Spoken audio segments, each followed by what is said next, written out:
برادران اسلام، باعث صد مسرت ہے کہ اپنی سامع علم کی خدمت میں ایک عظیم شان علمی کاوش بعنوان اسلام میں عورت کا مقام پیش کرنے کی سعادت حاصل کر رہے ہیں۔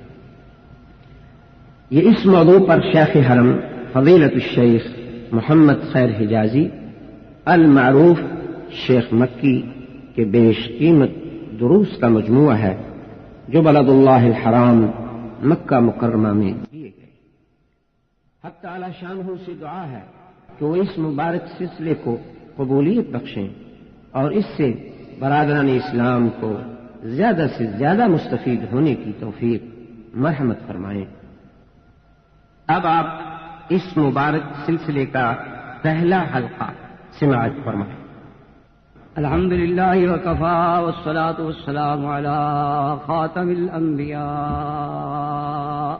سیدنا محمد المصطفى وعلى آلہ المجتبى۔ برادران اسلام، واجب الاحترام بزرگوں، دوستوں، بھائیوں، عزیز نوجوانوں، الحمدللہ آج 21 محرم اور سوموار کے دن آپ حضرات کے اس فورم میں دوبارہ درس کی ابتدا ہو رہی ہے۔ اللہ تبارک و تعالی سے دعا ہے کہ وہ خالصتاً اپنی رضا کے لیے اور سرکار دو عالم صلی اللہ علیہ وسلم کی اتباع اور محبت کے لیے، اشاعت دین کے لیے اس کو قبول فرمائیں۔ احباب کے مشورے کے مطابق اس دفعہ انشاءاللہ ہمارے دروس کا عنوان جو ہے اسلام میں عورت کا مقام۔ تو اللہ تبارک و تعالیٰ کی توفیق سے، عنایت سے کوشش کریں گے ہم کہ قرآن و سنت کی روشنی میں صلحاء، فقہاء، سلف صالحین کے فرامین کی روشنی میں ہم اس موضوع کے بارے میں کچھ باتیں عرض کر سکیں۔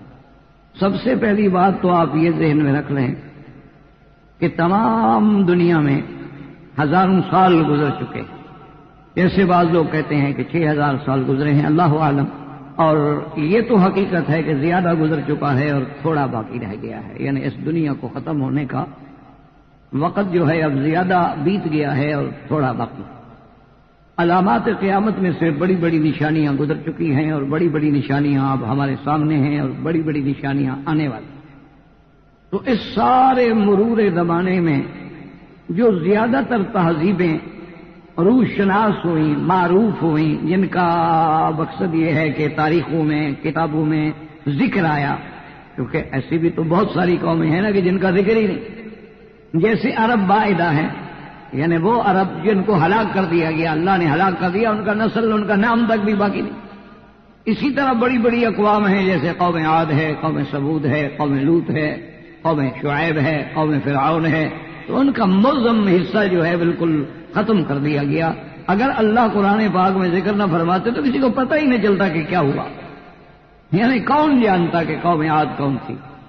زیادہ سے زیادہ ہم آثار قدیمہ کو اگر ڈھونڈ بھی نکالتے تو ایک اشارات ملتے، جیسے ہمارے ہاں مہنجو دڑو ہے یا ہڑپا ہے یا اور بھی دنیا میں آثار قدیمہ ڈھونڈ رہے ہیں کہ جی اتنے 1000 سال پہلے کی بات ہے۔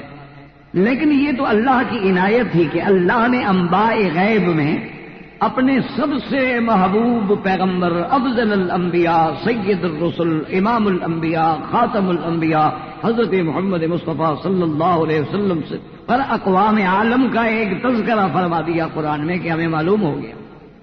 تو آج کل جو تاریخ میں معروف تہذیبیں ہیں، جیسے تہذیب فارس، اسی طرح تہذیب روم ہے، کیونکہ اس دور میں سپر پاور یہی تھی، یا فارس تھی یا رومن امپائر۔ اسی طرح تہذیب یونان ہے، اسی طرح تہذیب مصر ہے، یعنی یہ تہذیبیں ہیں جن کا ذکر ہمیں تاریخ کی روشنی میں ملتا ہے، کیونکہ اس دور کی بڑی طاقتیں بھی یہی تھی، فارس تھے، روم تھے۔ فارس کے لوگ جو ہیں وہ کسرا کہلاتے تھے اور روم والے ہرقل کہلاتے تھے۔ تو اس لیے ایک تو ہمیں تہذیب فارس سے معلومات ہوتے ہیں اور تہذیب روم سے، تہذیب مصر سے اور تہذیب یونان سے اور اس کے ساتھ پھر اور زیادہ قریب آ جائیں تو پھر جاہلیت عربیہ، یعنی اسلام سے پہلے کا جو دور ہے وہ دور جاہلیت۔ ان تمام تہذیبوں میں، ان تمام ادوار میں آپ دیکھیں گے، آپ حیران ہوں گے کہ سب سے نعوذ باللہ حقیر چیز اور نجس چیز اور سخت المتاع، گری پڑی چیز جو ہے وہ عورت۔ یعنی آپ اندازہ کریں کہ رومن تہذیب میں تو یہ بھی جائز تھا کہ ایک خامن جو ہے اگر وہ چاہے تو اپنی بیوی کو قتل کر دے، اس سے کوئی پوچھنے والا نہیں، یعنی اس کو قتل کرنے کا قانونی حق تھا۔ اسی طرح آپ دیکھیں گے فارسی میں آج بھی عورت کو زن کہتے ہیں۔ اسی طرح آپ تہذیب مصر کو دیکھیں گے، وہاں عورتوں کو باقاعدہ منڈیاں لگتی تھیں اور بازاریں سجتی تھیں اور عورتوں کو بیچا جاتا تھا جیسے کہ عام آپ جانور بیچتے ہیں، اور جناب ان کے بیچنے والے دلال ہوتے تھے، پھر ان کے حسن کی تعریفیں ہوتی تھیں، ان کے ایک ایک عضو کو، ایک ایک بوٹی کو، ایک ایک بدن کی انگلی کو پیش کیا جاتا تھا خریداروں کے سامنے۔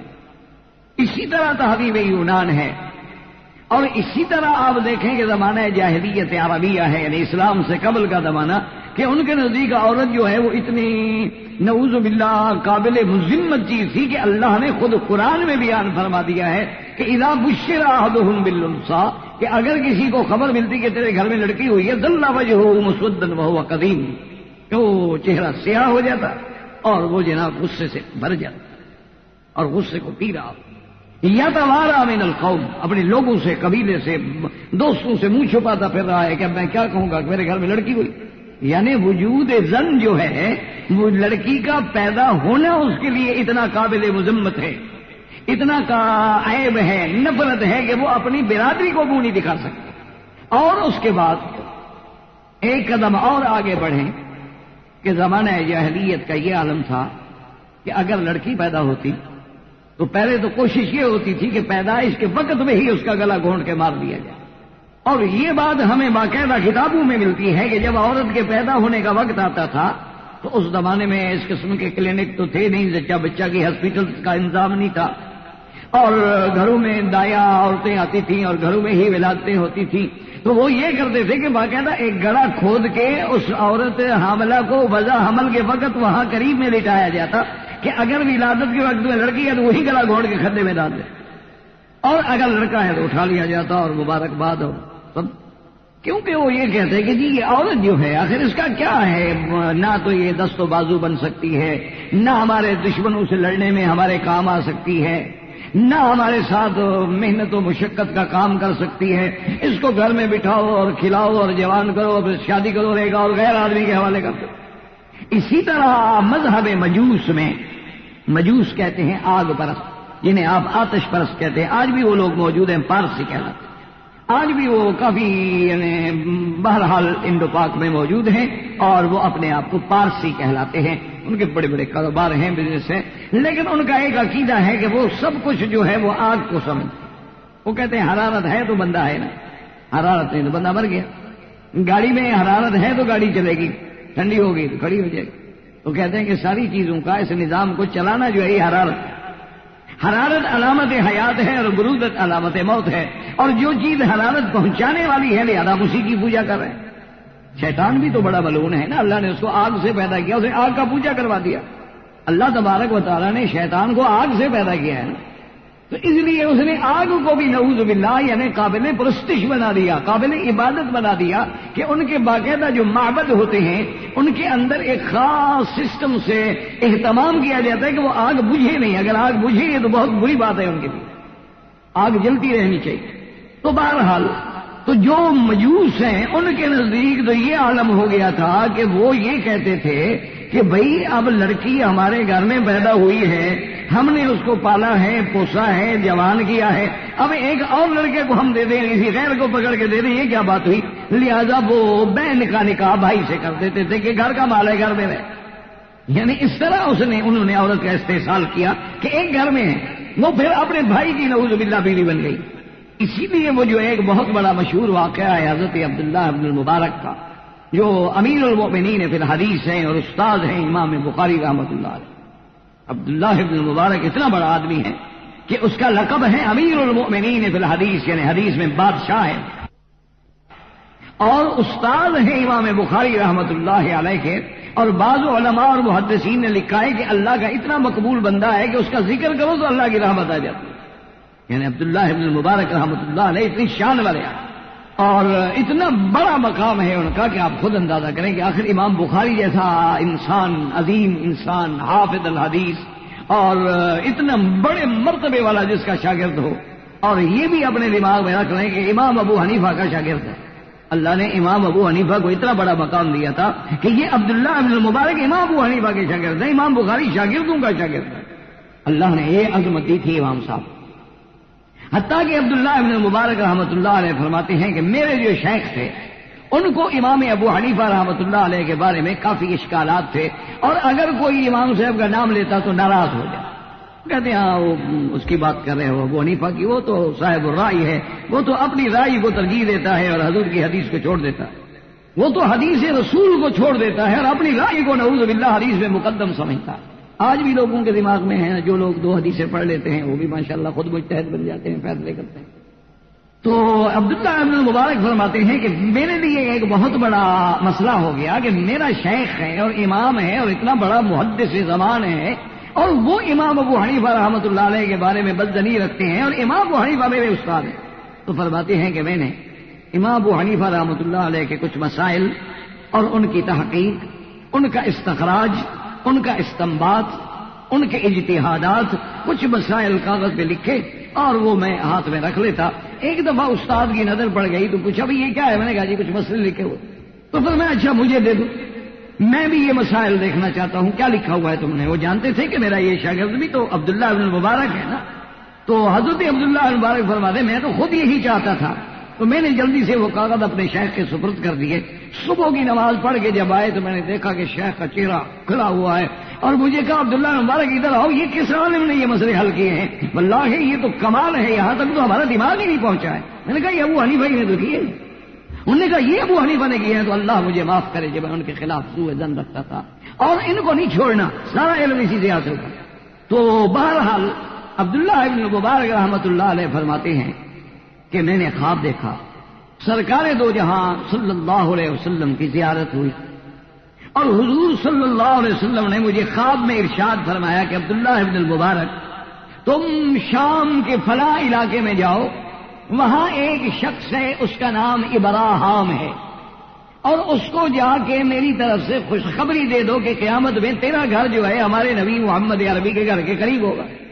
حضرت عبداللہ المبارک فرماتے ہیں خواب تھا، اور ان لوگوں کے خواب بھی سچے، ہماری طرح تو نہیں ہوتے تھے نا.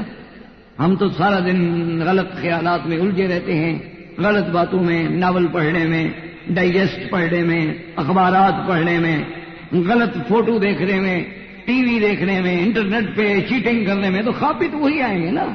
ان لوگوں کا تو ایک ایک لمحہ حدیث رسول اللہ میں گزرتا تھا نا کہ قال قال رسول اللہ صلی اللہ علیہ وعلی آلہ واصحابہ وسلم. تو ان کو پھر خواب بھی سرکار دو جہاں کے نظر آتے. ہمارے تو گناہوں کی وجہ سے ایسا کوئی دلوں پہ زنگ لگا ہے کہ لاکھ تصور کریں، ہمیں تو تصور میں مدینہ منورہ بھی نہیں آتا، زیارت تو بڑی بات ہے. اتنے دل ہمارے سیاہ ہو چکے ہیں، اتنی گناہوں کی قدورتیں چھا گئی ہیں، اور اتنی ہمارے گھریلو ماحول اور دوستوں کے ماحول کے اثرات سیئے آ گئے ہیں کہ اتنا بڑا مدینہ منورہ کا شہر ہے، حضور کا روضہ مبارک ہے، مسجد نبوی ہے، لیکن تصور کریں تصور میں بھی نہیں آتا ہے. وجہ کیا ہے؟ تو حضرت عبداللہ بن مبارک رحمۃ اللہ علیہ وہ تو محدث لوگ تھے، مجتہد لوگ تھے، اصحاب حدیث تھے، ان کی زندگیاں اتباع سنت میں گزری تھیں. انہوں نے خواب دیکھا. تو خواب دیکھنے کے بعد وہ فرماتے ہیں کہ چونکہ سیدھی سی بات ہے، حدیث مبارک میں ہے، حضور فرماتے ہیں کہ جس نے خواب میں مجھے دیکھا ہے اس نے مجھے ہی دیکھا ہے. من رآنی فقد رأى الحق فإن الشیطان لا يتمثل او کما قال النبی المصطفیٰ صلی اللہ علیہ وسلم. حضور نے فرمایا جو آدمی مجھے خواب میں دیکھے گویا اس نے مجھے ہی دیکھا ہے، کیونکہ شیطان کو اللہ نے یہ طاقت ہی نہیں دی کہ میری شکل بنے. شیطان ہر قسم کی شکل بنا سکتا ہے، لیکن اللہ نے اپنے نبی کو ایسا محفوظ رکھا ہے کہ خواب میں بھی شیطان آپ کی شکل بن کے نہیں آ سکتا. لیکن شروط ہوتے ہیں خواب میں کہ خواب دیکھنے والا آدمی نمازی ہو، صالح ہو، اور رات کو جب سوئے تو بستر بھی گندا نہ ہو، پاک ہو، اس کے اپنے کپڑے بھی پاک ہوں، باوضو سوئے اور درود شریف پڑھتا ہوا سوئے، اور دائیں طرف لیٹے، سنت کے مطابق دعائیں پڑھے، سنت کے مطابق اپنی دائنی کروٹ پہ لیٹے، اور اس کے بعد رات کے آخری حصے میں جب تہجد کا وقت ہوتا ہے اس وقت اس خواب کو دیکھے، اور سرکار دو عالم کی شکل مبارک بھی بے عینی اسی طرح دیکھے جس کا ذکر کتابوں میں شمائل میں موجود ہے، کیونکہ حضور کا حلیہ مبارک تو حدیثوں میں موجود ہے، اور شمائل ترمذی اس نے جمع کیا ہے سرکار دو عالم کا حلیہ مبارک، اور اب اللہ کا شکر ہے اس کا اردو میں بھی ترجمہ ہو گیا، یعنی اردو دان بھی فائدہ اٹھا سکتے۔ تو ان کا خواب جو کہ سچا تھا، وہ فرماتے ہیں کہ میں نے پھر سفر کیا اور شام کے اس علاقے میں جا کے میں نے پتہ کیا لوگوں سے کہ کوئی ابراہیم کا نام کا کوئی آدمی ہے۔ انہوں نے کہا ابراہیم تو بہت بڑا آدمی ہے اس علاقے کا، وہ تو بہت ہی بڑا سیٹ ہے، اور یہاں کے یوں سمجھ لیں کہ ہمارے شہر کا سب سے بڑا آدمی دولت کے اعتبار سے ہوئی ہے، اور حضرت امام آپ اس کو ڈھونڈ رہے ہیں، وہ تو کافر ہے، وہ تو عیسائی ہے، آپ کو اس سے کیا کام؟ حضرت عبداللہ مبارک فرماتے ہیں فتعجب تو میں پریشان ہو گیا کہ میرا خواب سچا ہے، اور حضور کا خواب میں یہ فرمان بشارت، اور آگے بندہ کافر ہے، کافر کیسے جنت میں جائے گا؟ اور میرا خواب بھی غلط ہے، ان کا ہو سکتا ہے انسان۔ میں نے پھر تسلی کی، ایک دو اور آدمی سے پوچھا، انہوں نے کہا ہاں جی بالکل ابراہیم تو ہے، لیکن وہ تو حضرت وہ تو آتش پرست ہے، وہ تو آگ کو خدا سمجھتا ہے، وہ تو پارسی ہے۔ فرماتے ہیں دل میں خیال آیا کہ چھوڑ دوں، پھر خیال آیا کہ نہیں، حضور کا فرمان ہے، سرکار دو جہاں کا فرمان ہے، چاہے خواب میں بھی ہو، ہم انکار کیسے کر سکتے؟ جب حضور کا فرمان آ جائے مسلمان کی گردن جھک جاتی۔ کہتے ہیں میں نے کہا چلو چلتے ہیں پتہ کرتے ہیں۔ میں گیا، اطلاع بھجوائی، تو اس کے جناب بڑے لوگ جو تھے وہ دوڑتے ہوئے آئے اور بڑے استقبال سے اور احترام سے مجھے لے گئے تھے۔ وہ بہت بوڑھا ہو گیا تھا، اس کی عمر بہت زیادہ ہو گئی تھی، حتیٰ کہ یہ جو بھویں ہیں اس کی، یہ اس کی آنکھوں کے اوپر یوں گر گئی تھی، اور بڑی بڑی اس کی یہ بھویں تھی اور یوں گر گئی تھی بڑھاپے کی وجہ سے، جیسے بدن انسان کا گوشت جو ہے نا وہ ڈھیلا ہو جاتا ہے، اس میں وہ تناؤ نہیں رہتا، تو وہ یوں اٹھا کے دیکھتا تھا۔ تو اس نے دیکھا اور کہا کہ یا ایھا الامام، کہ امام عبداللہ ابن مبارک، میرے لیے اس سے بڑا کوئی خوشی کا دن ہوگا کہ آج میرے گھر میں امام آیا ہے حدیث کا، تو بتائیں، حکم دیں، مجھے حکم دیں کہ میں آپ کی خدمت کیا کروں۔ میں نے کہا بس ایک پیغام دینا ہے، ان سب لوگوں کو نکال دو۔ اس نے سارے لوگوں کو نکال دیا۔ میں نے کہا کہ مجھے اپنے سرکار خاتم الانبیاء سیدنا محمد مصطفیٰ صلی اللہ علیہ وسلم کی خواب میں زیارت ہوئی ہے، اور میں نے خواب میں دیکھا ہے حضور نے یہ خوشخبری دی ہے کہ تیرا گھر قیامت میں میرے گھر کے قریب ہوگا جنت میں۔ میں نے بس یہ پیغام پہنچانا تھا۔ خواب ہے لیکن حضور کا فرمان ہے، میں ٹال نہیں سکتا، ہے خواب، لیکن بہرحال خواب ہے، اور خواب میں جب حضور فرماتے جو مجھے دیکھے حق دیکھا اس نے، سچ دیکھا اس نے، جھوٹ ہو ہی نہیں سکتا، تو اس حکم کے تابع، ورنہ میرا تیرے گھر میں کیا کام؟ لیکن امام صاحب نے فرمایا کہ ابراہیم ایک بات بتاؤ، کیا تم نے یار ایسا اچھا کام کیا ہے کہ ہمارے نبی تمہیں خوشخبریاں دے رہے ہیں؟ تو اب جس لیے میں نے ساری تمہید باندھی اور قصہ کیا، تو اس نے کہا ہاں ایک میں نے کہا بڑا اچھا کیا ہے کہ آپ نے، میری 2 بیٹیاں ہیں، 2 بیٹے تھے، دونوں کی شادی کر دی تاکہ گھر کی چیز باہر تو نہ جائے۔ تو یعنی وہ یوں سمجھتے تھے کہ یہ عورت ہے، یہ باہر کیوں جائے، باہر جائے تو پھر جائیداد جائے، باہر جائے تو دولت جائے۔ آج بھی آپ انڈو پاک میں دیکھ لیں، انڈو پاک کا نام اس لیے لے رہا ہوں کہ زیادہ تر ہم لوگ وہاں سے تعلق رکھتے ہیں، کتنے بڑے بڑے جاگیردار، سرمایہ دار، صنعت کار ہیں جن کی بیٹیاں گھر میں بیٹھے بیٹھے بوڑھی ہو گئی لیکن شادی نہیں کی، کوئی جائیداد میں حصہ دینا پڑے۔ اور آپ کے انڈو پاک میں یہ بلا مبالغہ کہہ سکتا ہوں کہ 80% لوگ جو ہیں اپنی بیٹیوں کو جائیداد تک نہیں دیتے، کہہ رہے ہیں عورت کیا ہے، بس ہم نے شادی کر دی،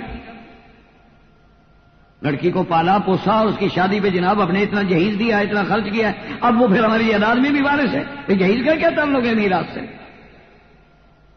تو اب بھی عورت مظلوم ہے، اب بھی عورت مقہور ہے۔ اگر آپ ٹھنڈے دل سے غور کریں گے، جو یورپ عورت کی آزادی اور آزادی نسواں کے بڑے بڑے جناب اچھے اچھے بینر لگاتے ہیں اور بڑی NGOs ان کی کام کرتی ہیں، اور اپوا کے نام سے بڑی بڑی تنظیمیں قائم کی جاتی ہیں. آج بھی وہ عورت مقہور ہے، مظلوم ہے، مجبور ہے.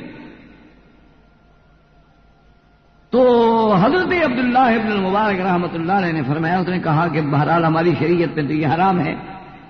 ہماری شریعت میں بہن اپنے بھائی کی بیوی نہیں بن سکتی.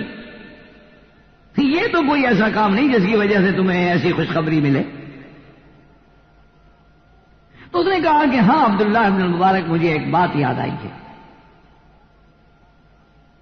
وہ بات یہ ہے کہ جب میں نے اپنے ان 2 بیٹوں کی اور 2 بیٹیوں کی شادی کی، تو چونکہ میں اس علاقے کا سب سے بڑا سرمایہ دار ہوں، تو میں نے شادی کے لیے 8 دن مقرر کیے تھے. بھی ایک دن میں شادی نہیں ہو سکتی، 8 دن کی دعوت ہوگی.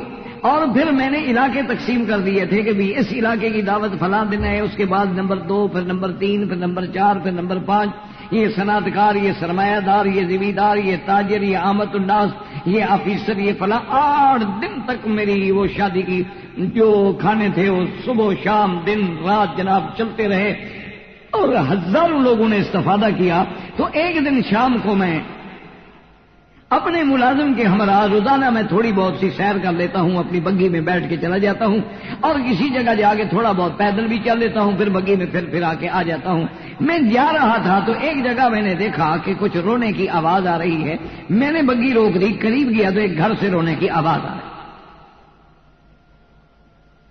تو وہ کہتے ہیں کہ میں نے دروازہ کھٹکھٹایا، اندر سے پردے میں ایک عورت آئی. میں نے کہا بی بی کیوں رو رہے ہیں، بچے بھی رو رہے ہیں، کیا بات ہے؟ اس نے کہا تم کون ہو؟ میں نے کہا میں ابراہیم ہوں. اس نے کہا تم وہی ہو جس کی 8 دن سے شادیوں کے کھانے تقسیم ہو رہے ہیں؟ میں نے کہا کہ ہاں. انہوں نے کہا میں ایک بیوہ عورت ہوں، یہ یتیم بچے ہیں، ہم نے تو 8 دن سے کھانا نہیں کھایا، ہم تو فاقے سے ہیں. بچے روتے ہیں، چیختے ہیں. میں کہتے ہوں کیا کروں، کہاں سے لے آؤں؟ وہ کہتے ہیں جا کے لے آؤ. میں کہتی ہوں سوال نہیں کرنا ہے، مانگیں گے نہیں. تو ابراہیم نے کہا کہ عبداللہ ابن المبارک بس میرے دل میں خدا جانے کیا آیا. میں فوراً اپنی بگھی بوڑی واپس آیا، ملازمین کو حکم دیا کہ کچی کھانے کا انتظام بھی ہو، یعنی چاول وغیرہ اور راشن کا، اور جو کھانے پکے ہوئے یہ بھی لو، اور کپڑے بھی لاؤ، اور پیسے بھی لاؤ، سب کچھ لے آؤ. پھر میں سارا کچھ لے کے اس کے دروازے پہ گیا اور میں ہاتھ باندھ کے کھڑا ہو گیا. میں نے کہا بی بی معاف کر دینا، مجھے پتا نہیں تھا کہ تمہارے گھر میں فاقہ ہے، اور تم اتنا میرے گھر کے قریب رہتی ہو، اور تمہارے بچے بھوکے ہوں، اور میرے گھر میں 8 دن سے ہزاروں لوگ جو ہے وہ عیش و نشاط کی محفلیں اور کھانے پینے میں مدہم ہیں. تو کہتا ہے کہ اس کے جو بچے تھے نا چھوٹے چھوٹے، وہ جب کپڑے اٹھا رہے تھے اور پیسے اٹھا رہے تھے اور کھانے کو بیچارے بھوک سے کھا رہے تھے، تو ان میں سے ایک چھوٹی بچی جو تھی اس نے کہا، ایسے ہاتھ اٹھایا اور کہا کہ ابراہیم جاؤ، اللہ تیرا گھر قیامت میں میرے نبی کے گھر کے ساتھ بنا دے. معلوم ہوتا ہے کہ اس یتیم کی دعا لگتی. تو عبداللہ ابن مبارک نے فرمایا کہ ہاں ہو سکتا. انہوں نے کہا اچھا مجھے اجازت. اس نے کہا کہاں اجازت؟ تو مجھے کلمہ پڑھاؤ، اجازت کیسے دے دیں؟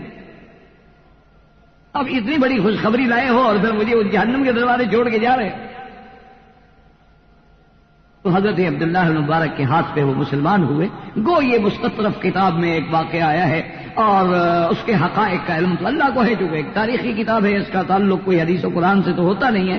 لیکن کہنے کا مقصد یہ تھا کہ عورت کو اتنا ذلیل سمجھا گیا، چاہا تو بیٹے کو دے دی، چاہا تو بھائی کو دے دی، چاہا تو جناب اس کو زندہ درگور کر دیا، چاہا تو اس کو زندہ دفن کر دیا، چاہا تو جائیداد سے محروم کر دیا، چاہا تو اس کی بولی لگا. آج بھی آپ دیکھ رہے ہیں اس پڑھی لکھی دنیا میں، اس جدید معاشرت میں، کہ تمام وہ امور جو ہیں، یعنی آپ کے ہوائی جہاز نہیں اڑ سکتے، ایئر ہوسٹس عورت. کیوں بھائی؟ نہیں، آخر مجھے قائل کریں، مجھے سمجھانے کی کوشش کریں، چونکہ ہم تو دقیانوسی لوگ ہیں نا، ملا لوگ، پرانے خیالات والے لوگ. مجھے آخر قائل کریں کہ ابھی 30,000 فٹ کی بلندی پہ جانے کے بعد صرف لڑکیوں کو اور ڈھونڈ ڈھونڈ کے خوبصورت اور کنواری اور اچھی لڑکیاں رکھنے کی آخر وجہ کیا ہے؟ مجھے سمجھائیں. کیا ان کے بغیر جہاز نہیں اڑ سکتا؟ وہ جہاز اڑاتی ہیں. یعنی اس مقام پہ مردوں کی خدمت کرنے کے لیے اگر ضرورت پڑی ہے تو کون؟ عورت.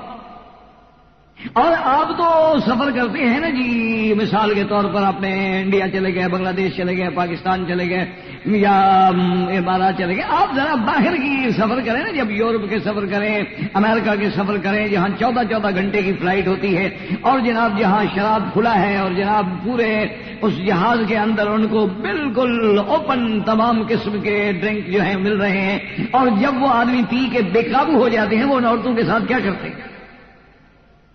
اچھا جی، آپ کے ہسپتال میں بھی مریض ٹھیک نہیں ہوتا جب تک عورت نہ ہو. کیا وجہ ہے؟ آخر کوئی وجہ ہو نا، کہ ایک نوجوان لڑکی ہے، بیچاری کنواری لڑکی ہے، اور جناب کہاں فلپائن ہے، کہاں انڈونیشیا ہے، کہاں جکارتا ہے، کہاں بنگلہ دیش ہے، کہاں انڈیا ہے، کہاں پاکستان ہے، اور وہ اکیلی عورت جو ہے وہ جناب ہسپتال میں ڈیوٹی کر رہی ہے. یعنی ایک اکیلی بھیڑ جو ہے بھیڑیوں کے اندر ہو. کیا خیال ہے آپ کا؟ کیوں؟ آخر کیا وجہ؟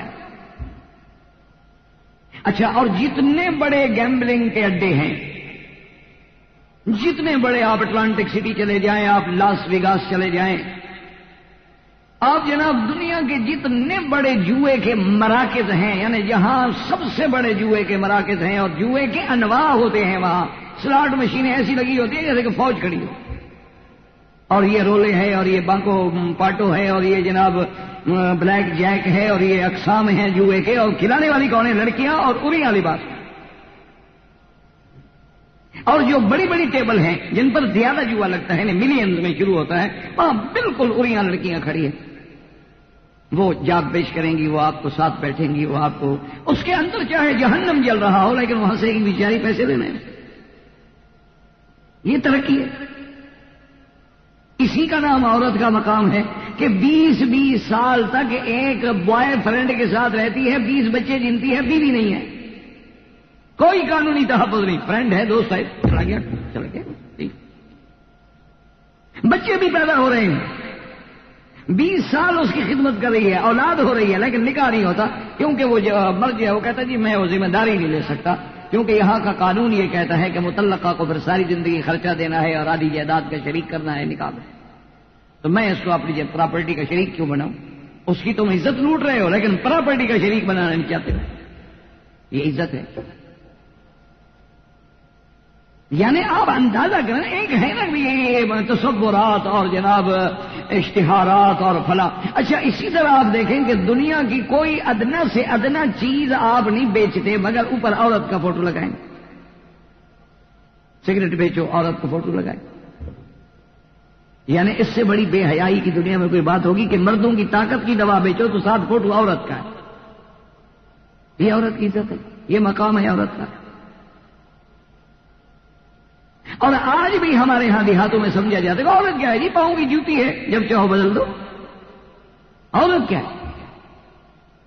اور آج بھی آپ جا کے دیکھیں جاپانیز میں یا بعض جرمن علاقوں میں، کہ وہاں یہ بعض چائنا کے علاقوں میں، کہ وہاں عورت کو یہ حق نہیں پہنچتا کہ وہ خاوند کے سامنے ٹیبل پہ بیٹھ کے کھانا کھا سکے. وہ کھڑی ہے، کھانا کھلائے گی، اس کے نزدیک خاوند دیوتا ہے، اس کی ذمہ داری ہے کہ وہ خاوند کے سامنے بالکل کھڑی ہے. اور اس وقت پورے عالم میں یہودیت جو اپنے آپ کو کہتے ہیں کہ سب سے بڑی جو قابل عزت اور قابل قدر قوم ہے وہ صرف یہودی ہیں، باقی تو وہ کہتے ہیں جانور ہیں. یعنی یہود اپنے سوا کسی دوسرے کو انسان ماننے کے لیے بھی تیار نہیں. وہ کہتے ہیں یہ حیوان ہیں، یہ اس لیے پیدا ہوئے ہیں کہ ہم ان پر حکومت کریں. وہ کہتے ہیں دیکھو تمہارا اپنا قرآن کہتے ہیں فضل اللہ علی العالمین. اسی لیے آج بھی پوری دنیا میں اگر کوئی آدمی یہودی مذہب اختیار کر لے اس کو یہودیت میں شامل نہیں کریں گے. یعنی آپ دیکھیں ہر مذہب کوشش کرتا ہے کہ میرے لوگ بڑھیں، میرے پیروکار بڑھیں، میرے ماننے والے بڑھیں، میرا تعداد بڑھے. یہ ایک ایسا مذہب ہے کہ اپنے اندر اور کسی کو نہیں آنے دیتا. اور دیکھ رہے ہیں ان کو علم میں، ٹیکنالوجی میں، تعلیم میں اتنے آگے نکل گئے ہیں کہ بڑی بڑی طاقتیں جو ہیں آج ان کی لگامیں ان کے ہاتھ میں. جانے فرنگ پنجہ یہود میں ہے، لیکن اس یہودی کے نزدیک عورت جو ہے ایک نجاست، نجس چیز ہے، پلید چیز ہے. ان کے نزدیک عورت کا مقام یہ ہے کہ وہ کہتے ہیں کہ عورت کیا ہے، وہ کہتے ہیں کہ ایک نجس چیز ہے، یعنی حتیٰ کہ جس دن عورت کے ایام حیض آ جائیں، اس کے ماہواری کے دن ہیں، منتھلی کورس کے دن ہیں، وہ اس کو یہ حق نہیں پہنچتا کہ وہ گھر کے ڈرائنگ روم میں یا ڈائننگ میں یا بیڈ روم میں خاوند گیا ہے، الگ دور گھر کے ایک کمرہ ہوگا، اس میں اس کو پھینک دیں گے، اس کے برتن الگ، کپڑے الگ، لباس الگ، اور وہ کسی کے سامنے نہیں آ سکتی جب تک پاک صاف ہو کے غسل کر کے لباس بدل کے نہیں آئے، 4 دن لگ جائیں۔ یعنی وہ کہتے ہیں کہ یہ تو اتنی نجس چیز ہے، یہ تو اس قابل نہیں، اور پھر یہ اس کی سب سے بڑی دلیل ہے نجاست ہے کہ دیکھو اس کا ایام خون ہے، یعنی وہ قریب نہیں آ سکتی۔ اور یہی وہ تصورات تھے جو نعوذ باللہ دماغوں میں بٹھا دیے گئے، داخل کر دیے گئے کہ عورت کیا ہے، جی عورت ایک بالکل بدی کا محور ہے اور برائی کی پوٹ ہے۔ آپ مجھ سے زیادہ جانتے ہیں، آپ پڑھے لکھے لوگ ہیں، ڈاکٹر ہیں ماشاءاللہ، انڈیا کو زیادہ سمجھتے ہیں، آج بھی وہاں رسم ہے ستی ہو جانا۔ ستی کا معنی مختصراً یہ ہے کہ اگر ایک نوجوان لڑکی ہے بیچاری، شادی ہوئی، خاوند مر گیا، تو وہ بعض قبائل ہیں جن کے اندر آج بھی یہ رسم موجود ہے، یہ نہیں کہ تھی دوران زمانے میں، آج بھی موجود ہے کہ وہ جب چتا بنائیں گے خاوند کی تو اس کی بھی چتا ساتھ بنائیں گے کہ وہ بھی زندہ جل جائے، کہ جب خاوند مر گیا اس کو دنیا میں رہنے کا کیا ہے، ستی ہو جاتی ہے۔ اسی ستی سے دوستی نکلا ہے نا، یہ جو آپ دوستی کرتے ہیں نا، اصل میں یہ اسی لفظ ستی سے ہے کہ دوستی میں 2 ستی ہوتے ہیں دل، تب کہیں بنتی ہے جا کر 2 ستی۔ آپ کے ہاں تو خیر دوستی کا یہ تصور نہیں، آج کل تو پیسے کی بات ہے، دوستی کہاں رہی، یہ پرانے لوگ تھے پاگل جو کہہ گئے۔ تو بہرحال میرے کہنے کا مقصد یہ تھا کہ اب دیکھیں یہ خاوند تو چلو مر گیا، اس عورت کا کیا گناہ ہے کہ اس کو ساتھ زندہ جلا دو، یہ بھی اچھا۔ اسی طرح اب بھی یہ تہذیب میں موجود ہے کہ لڑکی کی عمر 8 سال ہے، 4 سال ہے، 2 سال ہے، اچھا کبھی یہ بھی ہوتا ہے کہ لڑکی جو ہے اس کی عمر 18 سال ہے اور دولہے کی عمر 6 سال ہے، شادی ہو جاتی ہے، دولہا 6 سال کا ہے، وہ بیچارہ اپنا فیڈر ہاتھ میں لے کے آتا ہے شادی والے دن۔ یعنی اندازہ کریں آپ ظلم دیکھیں۔ اچھا ہمارے ہاں جیسے آپ کے انڈیا میں بھی ہے، یہ جو آپ کا علاقہ ہے راجستھان ہے، جیسلمیر ہے، جے پور ہے، جودھ پور ہے، بھرت پور ہے، اسی طرح پھر آگے ہمارے سندھ میں آ جائیں، جیسے ہمارا پھر کراچی ہے، یہ پرانے دور میں یہ دیبل کہلاتا تھا، آگے ٹھٹھا ہے، لاڑکانہ ہے، سکر ہے، سندھ ہے، ہڑپا ہے، موہنجو دڑو ہے اور روڑی ہے، یہ سارا علاقہ جو ہے ابھی تک اس میں ابھی بھی کاروکاری ہے۔ کاروکاری کیا ہوتی ہے جناب کہ اگر کسی عورت پہ الزام لگ جائے، اچھا اس الزام کی تحقیق کرنے کی بھی ضرورت نہیں، یہ بھی ضروری نہیں ہے کہ الزام سچا ہو، بس الزام ہے لگ گیا۔ یا مثلا شام کو بیچاری عورتیں جو ہیں وہ پانی بھرنے کے لیے جاتی ہیں، کنووں پہ ہو جاتی ہیں بیچاری، وہاں چشموں پہ پانی ہوتا نہیں، خاص طور پہ تھر کے علاقے میں 5-5 4-4 6-6 میل جا کے ان کو پانی لانا پڑتا ہے، تو پانی لینے کے لیے جاتی ہیں، اور جب شام کو عورتوں کی آپس میں کچھ چپکلش ہو گئی تو عورت نے آگے کہہ دیا کہ آج جب ہم گھڑے لے کے آ رہے تھے نا، فلاں مرد جو گزر رہا تھا نا، تمہاری بیوی اس کو دیکھ کے ہنس رہی، بس اتنا کافی ہے۔ اس کو یہ کان یعنی اپنی برادری کا جرگہ یہ اختیار دیتا ہے کہ اپنی بیوی کو جا کے قتل کر دے، اور اسی کو مرد سمجھا جاتا ہے کہ ہاں یہ دیکھو جی جوان ہے نا، دیکھو جی بہادر جوان ہے نا، غیرت ہے نا جی، بغیرت تھوڑا تھا کہ اپنا بس سن کے چپ ہو جاتا، جوان آدمی ہے۔ اور خدا کی شان دیکھو کہ اس قانون، اس جبر عورت پر جو قہر ہے، جو جبر ہے، جو کاری کر کے قتل کر دی جا رہی ہے، اس کے والدین بھی نہیں بول سکتے، یعنی اس لڑکی کے ماں باپ بھی نہیں بول سکتے، وہ بھی کہیں گے ہاں ٹھیک ہے چاہو، کیوں بولتے ہیں تو پھر جرگہ ان کے خلاف آ جاتا۔ اچھا پھر یہ بھی عجیب بات ہے کہ بعض اوقات مثلاً عورت کاری ہو گئی، الزام لگ گیا، لیکن عورت بھاگ گئی، چھپ گئی، بھاگ کے اگر علاقے کے سردار کے گھر میں پناہ لے لے تو پھر جائز ہے، پھر کوئی نہیں مارتا اس کو۔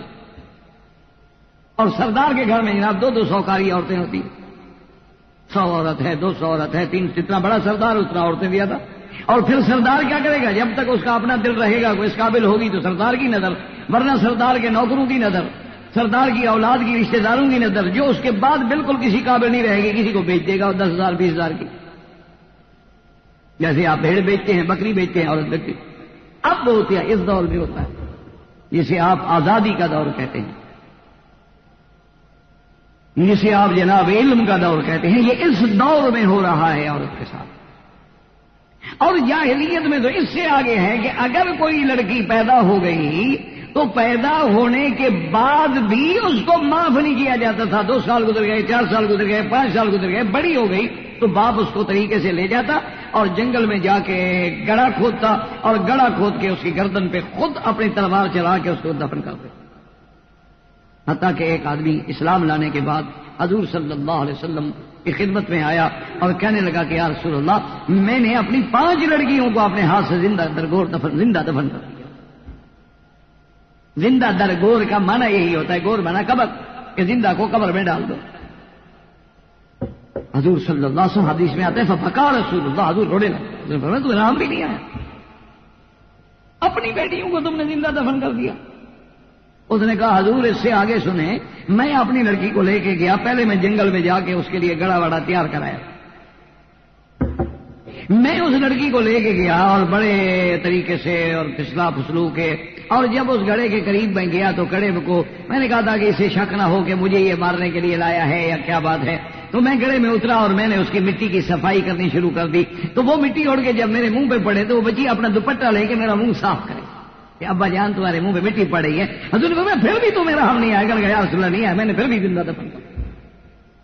اسی کو قرآن نے بیان کیا نا کہ اذا الموءودۃ سئلت بأی ذنب قتلت، اللہ فرماتے ہیں کہ قیامت والے دن اس موعودہ جس کو زندہ دفن کر دیا گیا تھا، وعد البنات، جن بچیوں کو زندہ دفن کیا گیا بغیر کسی جرم کے، معصوم بچیوں کو بلا وجہ والدین نے اپنی عزت جھوٹے انا اور جھوٹے وقار کے لیے قتل کر دیا اور دفن کر دیا۔ قیامت میں اللہ فرماتا ہے وہ پوچھیں گے کہ مولا ہمارے قاتلوں سے پوچھو تو صحیح ہمیں کس گناہ کی سزا دی گئی۔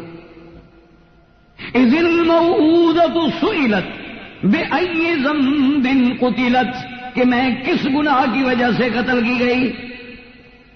تو اب آپ اندازہ کریں کہ ساری دنیا کی تہذیبوں پہ نظر ڈالیں، آج بھی آپ دیکھ لیں بہار ہے، بنگال ہے، انڈو پاک ہیں، ان کے علاقے آج بھی عورت جو ہے فروخت ہوتی ہے، عورت بکتی ہے۔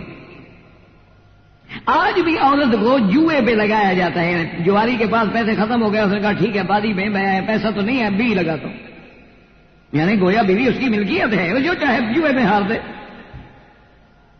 یعنی آپ حیران ہوں گے، اگر آپ زمانہ جاہلیت کو تو چھوڑ دینا، اگر آپ موجودہ دور کی جاہلیت کا احوال دیکھیں گے تو آپ حیران ہو جائیں گے۔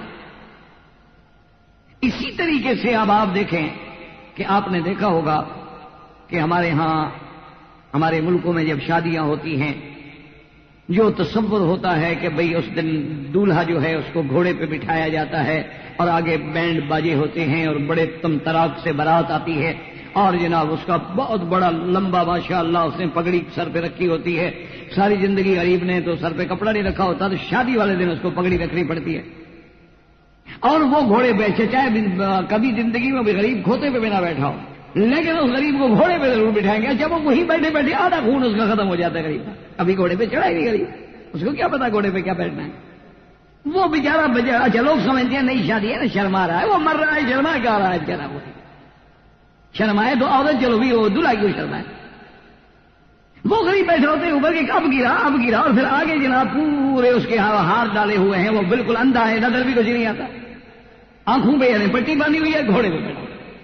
یہ تصور گھوڑے پہ کیوں ہے آخر کہ کیڈلک کار والا بھی شادی والی رات گھوڑے پہ بیٹھتا ہے، لینڈ کروزر ہے اس کے بعد، گاڑی ہے، کار ہے اس کے بعد بڑی قیمتی ہے، لیکن شادی وجہ کیا ہے؟ وہ تصور بھی یاد کرایا جاتا ہے کہ پہلے دور میں جیسے ڈاکو لوگ گھوڑوں پہ سوار ہو کے آتے تھے اور شب خون مارتے تھے اور لوگوں کی لڑکیوں کو اٹھا کے لے جاتے تھے، وہی تصور ہے کہ آج بھی وہ دیکھو آ رہا ہے گھوڑے پہ تمہاری لڑکی اٹھانے کے لیے۔ اس جاہلیت کے تصور کو باقی رکھا گیا۔ اچھا اسی طرح آپ دیکھ لیں، آپ نے کبھی عورت کے زیورات پہ غور کیا؟ یہ جو آپ نے اس کو ماشاءاللہ سونے چاندی میں تولا ہے، کبھی آپ نے اس کے زیورات پہ بھی غور کیا ہے؟ یہ بھی زمانہ جاہلیت کی یادگار ہے کہ وہ جب عورتوں کو لاتے تھے اور پکڑ کے تو پاؤں میں انہوں نے بیڑیاں ڈال دی، ہاتھوں میں ہتھکڑیاں ڈال دی، باندھ کے بٹھا دیا اور زیادہ عورت شوق ہوئی تو انہیں ناک میں سوراخ کر کے رسی ڈال کے کھینچا، اور شوق ہوئی تو انہیں گلے کے اندر بھی جناب نے کہا گلے میں پٹا ڈال دو، اس کو اس کے کانوں کے اندر سوراخ کر کے ایک ادھر باندھو ایک ادھر باندھو۔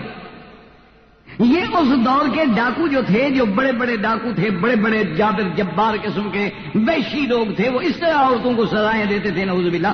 اس کو ذرا ہم نے رنگ بدل دیا ہے کہ وہ ہم نے سارے زیورات ذرا سونے کے بنا کے، اس میں ہیرے جڑ کے اور زمرد لگا کے، یاقوت لگا کے اسی طرح گلے میں ڈالا ہے، اسی طرح پاؤں میں ڈالا ہے، اسی طرح ہاتھوں میں کڑے ڈالے ہیں، اسی طرح ناک میں نتھ ڈالی ہے، اسی طرح کان میں بالیاں ڈالی ہے وہی تصور، کیونکہ سونے کا ہے۔ اور بیچاری بھی چپ کر تو خوش ہو جاتی، چلو کوئی جیسے ڈرائیور مل رہا ہے۔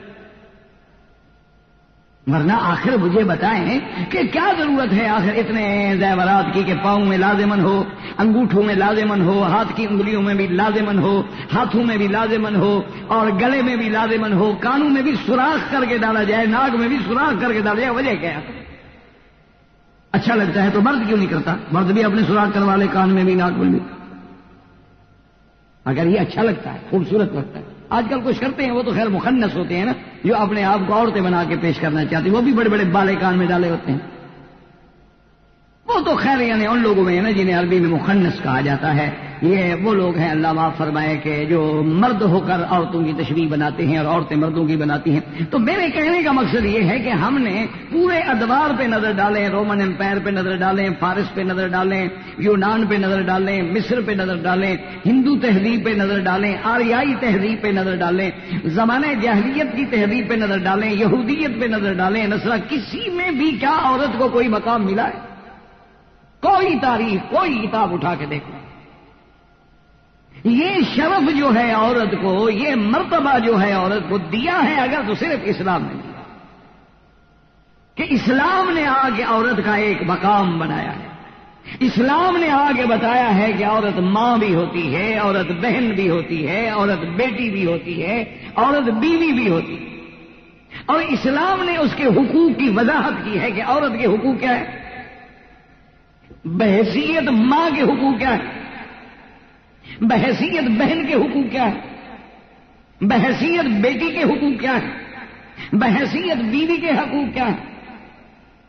اور یہ تصور اسلام نے دیا ہے کہ جیسے مرد جو ہے محدث ہے، عورت بھی محدثہ ہے، مرد مفسر ہے، عورت بھی مفسرہ ہے، مرد عالم ہے، عورت بھی عالمہ ہے، مرد مبلغ ہے، عورت بھی مبلغہ ہے۔ یہ اسلام نے اس کو تصور دیا ہے، اسلام نے اس کو مقام دیا ہے کہ جیسے بڑے بڑے صحابہ حضرت ابی ہریرہ ہیں، حضرت خلفاء راشدین ہیں، حضرت عبداللہ ابن مسعود ہیں، حضرت عبادلہ یعنی عبداللہ ابن عمرو بن العاص ہیں، بڑے بڑے جلیل القدر صحابہ ہیں، عبداللہ ابن عمر رضوان اللہ علیہم اجمعین، جیسے ساری دنیا علم میں ان کے دروازے کی محتاج ہے، اسی طرح عورت کے بی بی عائشہ کے دروازے کی بھی محتاج ہے، اسی طرح وہ بی بی ام سلمہ کے دروازے کی بھی محتاج ہے، ام حبیبہ کے دروازے کی بھی محتاج ہے، بی بی حفصہ کے دروازے کی بھی محتاج ہے۔ یہ مرتبہ صرف اسلام نے دیا ہے۔ دنیا کا کوئی مذہب آپ بلا مبالغہ یعنی بغیر اعتراض کے، بغیر طنز کے، بغیر تنقید کے، بڑے حوصلے سے، آپ تو پڑھے لکھے لوگ ہیں نا جی، آپ الحمدللہ مطالعہ کرتے ہیں، کتابیں پڑھتے ہیں، آپ تاریخ عالم، تاریخ اقوام عالم پہ نظر ڈال لیں، تاریخ انسانیت پہ نظر ڈال لیں کہ کسی مذہب نے عورت کے لیے یہ حقوق، یہ مرتبہ، یہ مقام، یہ عزت، یہ عظمت دی ہے جو اسلام نے اس کو دی۔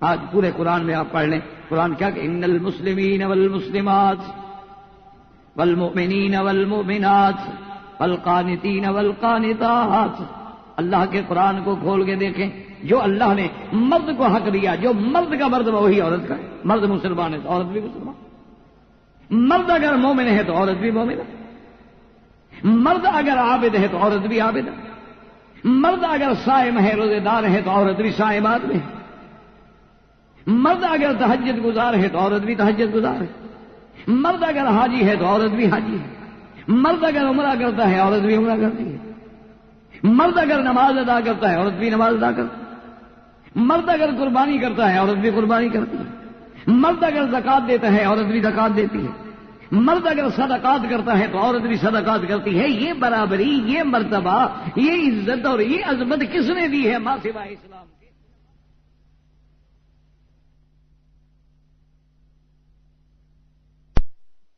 مرد اگر حاجی ہے تو عورت بھی حاجی ہے، مرد اگر عمرہ کرتا ہے عورت بھی عمرہ کرتی ہے، مرد اگر نماز ادا کرتا ہے عورت بھی نماز ادا کرتی ہے، مرد اگر قربانی کرتا ہے عورت بھی قربانی کرتی ہے، مرد اگر زکوٰۃ دیتا ہے عورت بھی زکوٰۃ دیتی ہے، مرد اگر صدقات کرتا ہے تو عورت بھی صدقات کرتی ہے۔ یہ برابری، یہ مرتبہ، یہ عزت اور یہ عظمت کس نے دی ہے ماں سوائے اسلام کے؟ تو عورت کا مقام اصل جو ہے وہ اگر واضح کیا، بنایا ہے، اونچا کیا ہے تو صرف اسلام نے کیا۔ اور اسی ضمن میں جو ہم نے آیات تلاوت کی ہیں اور انشاءاللہ تبارک و تعالی عدہ بھی ہوں گی کہ اللہ نے قرآن کی نظر میں عورت کا کیا مقام ہے، حدیث کی نظر میں عورت کا کیا مقام ہے، صحابہ کی نظر میں عورت کا کیا مقام ہے، فقہا کی نظر میں عورت کا کیا مقام ہے، اور ان کے حقوق کیا ہیں، ان کے مسائل کیا ہیں، ان کے احکام کیا ہیں۔ اللہ تبارک و تعالی نے جو اسلام نے عزت دی ہے، یہ ہمارا بڑا افسوس ہے کہ اگر آج کی عورت، اگر آج ہماری بیٹی اسلام کو نہ سمجھے یا اسلام میں اپنے مقام کو نہ سمجھے تو یہ اسلام کا قصور تو نہیں ہے، اس کی اپنی جہالت کا قصور ہے۔ وآخر دعوانا الحمدللہ رب العالمین۔ برادران اسلام، واجب الاحترام بزرگوں، دوستوں، بھائیوں، عزیز نوجوانوں، اللہ تبارک و تعالی کی عنایت سے الحمدللہ آپ کے اس ہفتہ وار پروگرام میں جو دروس کی ابتدا ہوئی اس کا تعلق ہے کہ اسلام اور عورت۔ اسی ضمن میں نے سابقہ دروس میں عرض کیا تھا کہ جتنی بھی تہذیبیں اسلام سے قبل گزری ہیں اور جن کا اپنے اپنے دور میں پورے عالم میں شہرہ رہا ہے، جیسے تہذیب روم ہے، تہذیب فارس ہے، تہذیب یونان ہے، تہذیب مصر ہے، یہ بڑے متمدن لوگ۔ آپ اسی سے اندازہ کر سکتے ہیں کہ ہمارے مثلا باپ دادا جو تھے انہوں نے تو کبھی یہ چھری کانٹے کا کوئی تصور ہی نہیں تھا نا۔ اب ہماری نسلوں نے کچھ پڑھ لیا، کچھ باہر چلے گئے، فارن میں چلے گئے، کچھ فطری طور پر، ذہنی طور پر انگریزوں کی غلامی کے اثرات جو تھے وہ ہمارے بدقسمتی سے ہم پر مسلط ہوئے کہ ہم لوگوں میں بھی اب یہ باتیں آ گئی، ہوٹلوں میں اور پارٹیوں میں بھی چھری ہے، کانٹا ہے، یہ ہے، وہ ہے، اور اس طرح کھانے والوں کو بڑا موجودہ دور میں متمدن اور بڑا تہذیب یافتہ سمجھا جاتا۔ اور اگر آج بھی کوئی آدمی ہاتھ سے کھاتا ہو تو ان کے نزدیک بڑا معیوب سمجھا جاتا۔ خیر یہ ایک الگ بحث ہے۔ میرے کہنے کا مقصد یہ تھا کہ اللہ کے قرآن بھی اس بات پہ روشنی ڈالتا ہے کہ یہ چھری کانٹے کوئی نئی تہذیب یہ انگریز نہیں لے آیا، بلکہ ہزاروں سال پہلے حضرت یوسف علیہ السلام کے زمانے میں جب وہ امرات العزیز نے اپنے تمام سہیلیوں کو دعوت دی تو آتت کل واحدۃ منہن سکینا، کہ اس وقت امرات العزیز نے یہ انتظام کیا۔ قرآن پاک نے باقاعدہ بذات سے ذکر کیا کہ فلما سمعت بمکرہن ارسلت الیہن واعددت لہن متکئا، کہ ان کے لیے اس نے ٹیک لگا کے بیٹھنے والی یعنی کرسی، جیسے آج کل آپ ڈائننگ ٹیبل اور ڈائننگ چیئر پہ بیٹھتے ہیں، متکئا وآتت کل واحدۃ منہن سکینا، اور ہر کسی کے آگے چھری رکھی کہ آدمی خود کاٹ کے کھائے۔ یہ تو اس وقت ہزاروں سال پہلے مصر اتنا متمدن تھا، اتنا آگے تھا۔ تو بہرحال وہ ایک الگ بات ہے۔ اس لیے میرے کہنے کا مقصد یہ ہے کہ اپنے اپنے دور میں بھی صرف اگر دنیا میں کسی تہذیبوں نے متاثر کیا ہے تو وہ یہی تہذیبیں تھیں۔ تہذیب روم ہے، تہذیب فارس ہے، تہذیب یونان ہے، تہذیب مصر ہے۔ اب اس کے بعد آپ دیکھیں مذاہب کے اعتبار سے یہودیت ہے، نصرانیت ہے اور عرب جاہلیت۔ تو ان سب میں اگر آپ باقاعدہ یعنی ہماری باتوں پہ نہیں بلکہ آپ باقاعدگی سے ان کا مطالعہ کریں اور دیکھیں کہ ان تمام تہذیبوں میں عورت کا کیا مقام ہے، یہ نہیں کہ صرف ایک میں، یعنی آپ حیران ہیں کہ آپ دیکھیں گے، آپ پڑھ کے دیکھیں کہ تہذیب رومن جو اتنے اپنے دور میں سپر پاور کہلانے والے لوگ، اس وقت سپر پاور کون تھی؟ فارس تھا یا روم تھا؟ یہ اتنی بڑی، لیکن ان کے نزدیک عورت کا کیا مقام تھا کہ عورت کیا ہے، ایک گری پڑی ہوئی چیز ہے، تاکہ مرد اگر چاہے تو اپنی بیوی کو قتل بھی کر دے۔ اسی لیے آپ دیکھیں کہ فارس میں آج بھی عورت کو زن کہا گیا، مصر میں منڈیاں لگتی تھیں اور عورتوں کو بیچا جاتا تھا، یہودیت کے نزدیک عورت جو ہے مجسمہ نجاست ہے، گندی چیز، ناپاک چیز جو ہے وہ عورت ہے. یعنی ان کے مذہب میں یہ بات شامل ہے کہ ایام حیض میں عورت ان کے گھر میں نہیں رہے گی، بلکہ دور ایک الگ تھلگ کمرہ ہوتا ہے وہاں ڈال دیں گے. برتن الگ، کمرہ الگ، رہائش الگ، اس کے ساتھ کوئی ہاتھ نہیں ملائے گا، بات نہیں کرے گا، کھانا رکھ کے آ جائیں گے جیسے کہتے ہو. کہتے تو دیکھا نا پہلے ہی نجس تھی، اب آپ نجاست کے دنوں میں ہیں تو اس کے ساتھ کیسے بات کریں. جو آج کل یہودیت بڑا اپنے آپ کو کہتے ہیں کہ ہم چنی ہوئی اللہ کی مخلوق ہیں، یہ ان کا عالم عورت کے معاملے میں یہ. اسی طریقے سے عرب جاہلیت تو آپ جانتے ہیں، آپ مکے میں رہتے ہیں، آپ نے دیکھا کہ واد البنات کے برعکس سے کہ بچی پیدا ہوئی قتل کر دی، بچی پیدا ہوئی گلا گھونٹ دیا، بڑی ہو گئی جا کے کنویں میں پھینک دی، اوپر مٹی ڈال دی، اور پھر اس پہ فخر کرتے تھے. حتیٰ کہ قرآن پاک نے بتایا کہ جب ان کو یہ خبر دی جاتی تھی کہ تمہارے گھر میں بیٹی ہوئی ہے، ظل وجہہ مسودا وہو کظیم، اس کا چہرہ سیاہ ہو گیا اور وہ غصے میں بھر جاتا کہ اے میری بیٹی. اسی طرح اب آپ ہندوؤں کی تہذیب، ہندو مت کو دیکھ لیں، یدھ مت کو دیکھ لیں، ہندوؤں کی تہذیب میں آپ دیکھ لیں کہ عورت اگر بیوہ ہو جائے بس ختم ہو گئی، ساری زندگی رل گئی. یا پھر عورت کو اپنے خاوند کے ساتھ ستی ہو جانا چاہیے. اسی طرح جو بڑے بڑے قبائل ہیں آج بھی، یعنی آپ دیکھیں گے مثلا انڈو پاک میں جو بڑے بڑے قبائل ہیں وہاں اب بھی کاروکاری ہے کہ عورت پر الزام لگ گیا قتل کر دو، خاوند مار ڈالے گا، اور عورت کے بھائی باپ جو ہیں وہ مارنے والے کی اعانت کریں گے. مجالے کو مقدمہ بنے، وہ کہیں گے جی دیکھو جوان تھا، ٹھیک ہے، غیرت ہے، مار دیا، اپنی بیوی کو مار دیا. غیرت کے نام پہ اللہ جانے کتنی عورتوں کو قتل کیا جاتا. آپ اکثر اخبارات میں پڑھتے ہوں گے جی وہ چولہا پھٹنے سے آگ لگ گئی، تو آگ ہمیشہ بہو کو لگتی ہے، ساس کو تو کبھی نہیں لگی. اس کی کیا وجہ ہے؟ بھئی ایسا چولہا سمجھدار ہے کہ صرف اسی کو پکڑتا ہے. وہ آگ ایسی سمجھدار ہے کہ گھر میں نہ اس کی بیٹی کو جلاتی ہے، نہ ساس جلتی ہے، صرف وہ بہو جلتی ہے. وہ جلایا جاتا ہے اور پھر اس کو خودکشی کا رنگ دینے کے لیے وہاں ایک چولہا پھاڑ دیا، اور جی روٹی پکا رہی تھی، دیہات کی آئی عورت ہے، چولہے کا صحیح استعمال آتا نہیں تھا، اور جناب وہ چونکہ نیلن کے کپڑے تھے بس آگ لگ گئی. اور سارے گھر والے جاننے کے باوجود بھی گواہی دیں گے ہاں جی بالکل ٹھیک ہے، کوئی مقدمہ نہیں، کوئی پوچھنے والا نہیں، عورت ہے مر گئی. اس کے مقابلے پہ اب آپ دیکھیں کہ یہ شرف جو ملا ہے عورت کو، یہ صرف اسلام نے دیا. اسلام نے آ کے عورت کو اونچا کیا، اسلام نے آ کے عورت کے حقوق معین کیے، اسلام نے آ کے عورت کے رشتے واضح کیے کہ عورت ماں بھی ہوتی ہے، عورت بیٹی بھی ہوتی ہے، عورت بہن بھی ہوتی ہے، عورت بیوی بھی ہوتی ہے، اور پھر ان سب کے حقوق بیان کیے کہ ماں کے کیا حقوق، بیٹی کے کیا حقوق ہیں، بہن کے کیا حقوق ہیں، بیوی کے کیا حقوق ہیں. یہ اسلام نے آ کے ان کو کہر مذلت سے نکالا، اسلام نے آ کے ان کو اتنا بڑا شرف بخشا ہے، اسلام نے اتنا اونچا کیا ہے. اسی لیے میں نے آپ کے سامنے یہ قرآن کی آیت تلاوت کی ہے کہ اب آپ الحمدللہ اتنا عربی تو آپ بھی سمجھتے ہیں، مکہ سرزمین ہے، مکہ میں رہتے ہوئے، اور پڑھے لکھے لوگ ہیں، اللہ کا شکر ہے.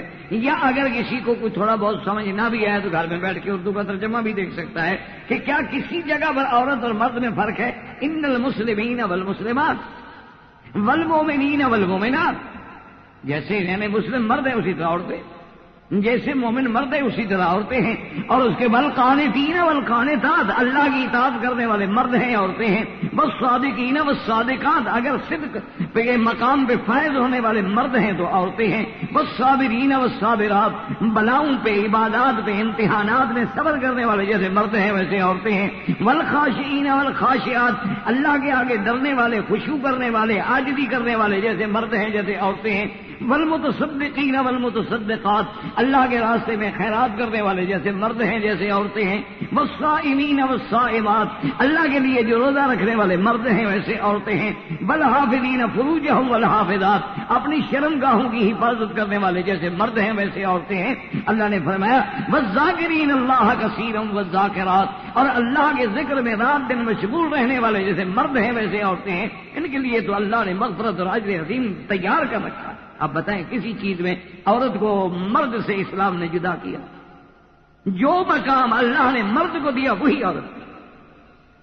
اور اسی طرح بے عین ہی ساری دنیا کے علماء سے آپ پوچھ لیں، تمام فقہ علی المذاہب الاربعہ میں دیکھ لیں کہ کیا اگر عورت روزہ رکھے تو اس کو ثواب کم ملے گا جو کہ عورت ہے؟ اگر مرد حج کرے اور عورت حج کرے تو ثواب کم ہوگا چونکہ وہ عورت ہے، بلکہ اللہ نے تو اس کے لیے یہ بھی فرما دیا کہ جہاد کننا الحج، اور تم سے کہ تمہیں جہاد میں جانے کی ضرورت ہے، تمہارا جہاد حج ہے۔ اور پھر اسلام نے عورت کو جو حج کے سفر میں جو آسائش دی، جو آرام دیا، جو راحت دی، وہ مرد کے لیے نہیں ہے۔ یعنی مرد کے لیے تو ضرورت نہیں ہے نا کہ محرم کو لے کے چلے، لیکن اسلام میں عورت کے لیے تو پابندی ہے کہ بغیر محرم کے سفر نہ کرے، کیوں کوئی تکلیف ہوگی تو محرم مدد کرے گا، حفاظت کرے گا، دکھ سکھ میں ساتھ دے گا۔ مرد کا تو جب باپ بوڑھا ہوتا ہے تو اولاد حج پہ بھیج دیتی ہے کہ انشاءاللہ کنکریاں مارتے ہوئے فوت ہو جائے گا، کیونکہ اولاد تو سمجھدار ہوتی ہے نا، وہ تو اپنے والدین کو جب ریٹائر ہو جاتے ہیں نا جی، جب ان کو حکومت نوکری سے نکال دے پھر آدمی اللہ والا ہو جاتا ہے، یعنی بندوں کے لیے بیکار ہو گیا، اب خدا کے کام آئے گا۔ تو اس کے لیے تو یہ عالم ہے، لیکن عورت لا یسافر امرأۃ الا ذو محرم، حضور فرمایا کوئی عورت سفر نہ کرے جب تک محرم ساتھ ہو۔ کیوں محرم ساتھ؟ اس کی عزت کا تحفظ، اس کے سفر کی مشکلات کا تحفظ۔ اچھا پھر جناب یہ ہے کہ مرد کے لیے تو حکم ہے جناب جب آپ آئیں میقات پہ تو غسل کریں، اور اس کے بعد جناب اپنا یہ سوٹ اور کپڑے شپڑے اور جناب یہ جو آپ نے لباس پہنے ہوئے سب اتارو، بس 2 چادریں باندھو، کفن پہنو۔ لیکن عورت کے لیے تو کوئی حکم نہیں کہ وہ لباس پہنے، چادریں پہنے، لباس اللہ فرمایا جیسے لباس میں ٹھیک ہے، یہی ہے، یہی اس کا احرام، جس لباس میں بیٹھی ہوئی بس اسی میں نیت کرنا۔ یعنی آپ اندازہ کریں کہ کس طرح اس کو راحت پہنچائی جا رہی ہے۔ اچھا اس کے لیے جناب اب یہ ہے کہ اچھا فرض محال اب آپ دیکھیں کہ طواف افاضہ ہے، طواف زیارت ہے، اس کے لیے مردوں کے لیے تو ایک ٹائم مقرر ہے، ایک وقت مقرر ہے کہ آپ فقہ حنفی میں تو 12 کے بعد اگر آپ طواف کریں گے، 12ویں تاریخ کو مغرب کے ڈوبنے کے بعد اگر آپ طواف کریں گے آپ دم بھی نہیں ہوگی، طواف تو ہو جائے گا لیکن دم پڑ جائے گی کہ آپ کے پاس 10 کا دن تھا، 11 کا دن تھا، 12 کا دن تھا، آپ نے 3 دن ضائع کر دیے۔ اچھا اتفاق کی بات ہے کہ عورت کو ایام آ گئے، اس کا ایک سسٹم ہے، نظام ہے، ان اللہ کتب علی بنات حوا، اللہ نے حوا کی بیٹیوں پہ لکھا ہے، آ گئے تو اب جی وہ طواف جان دونوں کوئی بات نہیں بھی، اس کی تو 8 دن جناب عادت ہے، اور اس کو تو حید آ گیا 11 کو، ٹھیک ہے 8 دن بعد جب پاک ہو جائے بعد میں کر لے، کوئی جرمانہ بھی نہیں، جس دن پاک ہو کر لے۔ اب دیکھیں کہ اگر مرد طواف الوداع نہ کرے اس پہ دم ہے کہ طواف الوداع واجب ہے اور بغیر چھوڑے نہیں جا سکتے، ایام ہے، عورت ہے، اللہ فرمایا معاف ہے جاؤ۔ یعنی آپ دیکھیں ایک ایک مسئلے میں دیکھیں، صرف یہ ہے کہ سرخ عینک پہن کے دنیا کو نہ دیکھیں کہ ہر چیز آپ کو سرخ نظر آئے، آپ بالکل نظر انصاف سے دیکھیں کہ اللہ کا قرآن سورۃ الاحزاب کہ اللہ نے بالکل جہاں مسلمان مرد کا ذکر کیا وہی ساتھ عورت کا ذکر۔ اچھا جیسے علماء میں اللہ نے بڑے بڑے لوگ ہیں، مفسر ہیں، محدث ہیں، فقیہ ہیں، مؤرخ ہیں، شاعر ہیں، اسی طرح اللہ نے عورتوں میں بھی پیدا کیے۔ اس لیے اللہ تبارک و تعالیٰ کے دین اسلام نے جو عورت کو عزت بخشی ہے اس کے بارے میں اقوام عالم بالکل تصور بھی نہیں کرتے، سوچ ہی نہیں سکتے۔ اب وہ چھوٹی چھوٹی باتوں سے ہمارے نوجوانوں کے اذہان کو خراب کرتے ہیں شبہات ڈالنے پر، کیونکہ انسان کو جب ضد آ جائے نا جی تو ضد کے اندر تو پھر اس کو ہر اچھی بات بھی بری لگتی، پھر وہ نوجوانوں کو بگاڑنے کے لیے شبہات تو ڈال سکتے ہیں، لیکن دلائل کے ساتھ، ٹھنڈے دل کے ساتھ، انصاف کے ساتھ دیکھیں کہ اللہ نے عورت کو کتنا اونچا کیا ہے۔ اب آپ مکہ مکرمہ میں رہتے ہیں، ایمان سے کہیں یہ مقام زمزم ہے، یہ سعی بین الصفا والمروہ ہے، یہ کیا؟ آپ نے کوئی ایسی عبادت دیکھی ہے کہ جس میں یہ حکم دیا جائے کہ دوڑ لگاؤ؟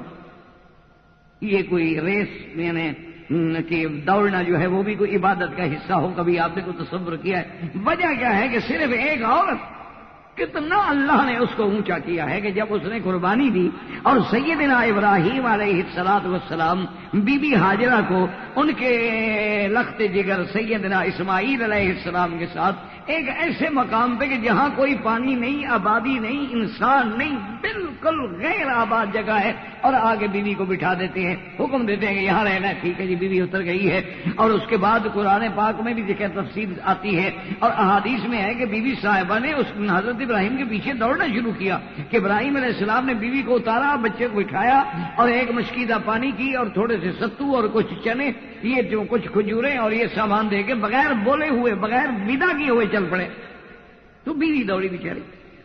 اس نے کہا حضرت ابراہیم علیہ السلام سے کہ اللہ کے پیغمبر خلیل اللہ جا رہے ہو، کم از کم یہ تو بتلاؤ نا کہ اللہ ہمارا کا بہذا، اللہ نے حکم دیا یا میری کوئی غلطی ہے کہ ناراض ہو گئے مجھے یہاں بے آب گیا جنگل میں چھوڑ کے آپ جا رہے ہیں، کم از کم جواب تو دیں۔ لیکن ابراہیم علیہ السلام خاموش ہے، اللہ کا نبی تو نہیں بولتا جب تک اللہ اجازت نہ۔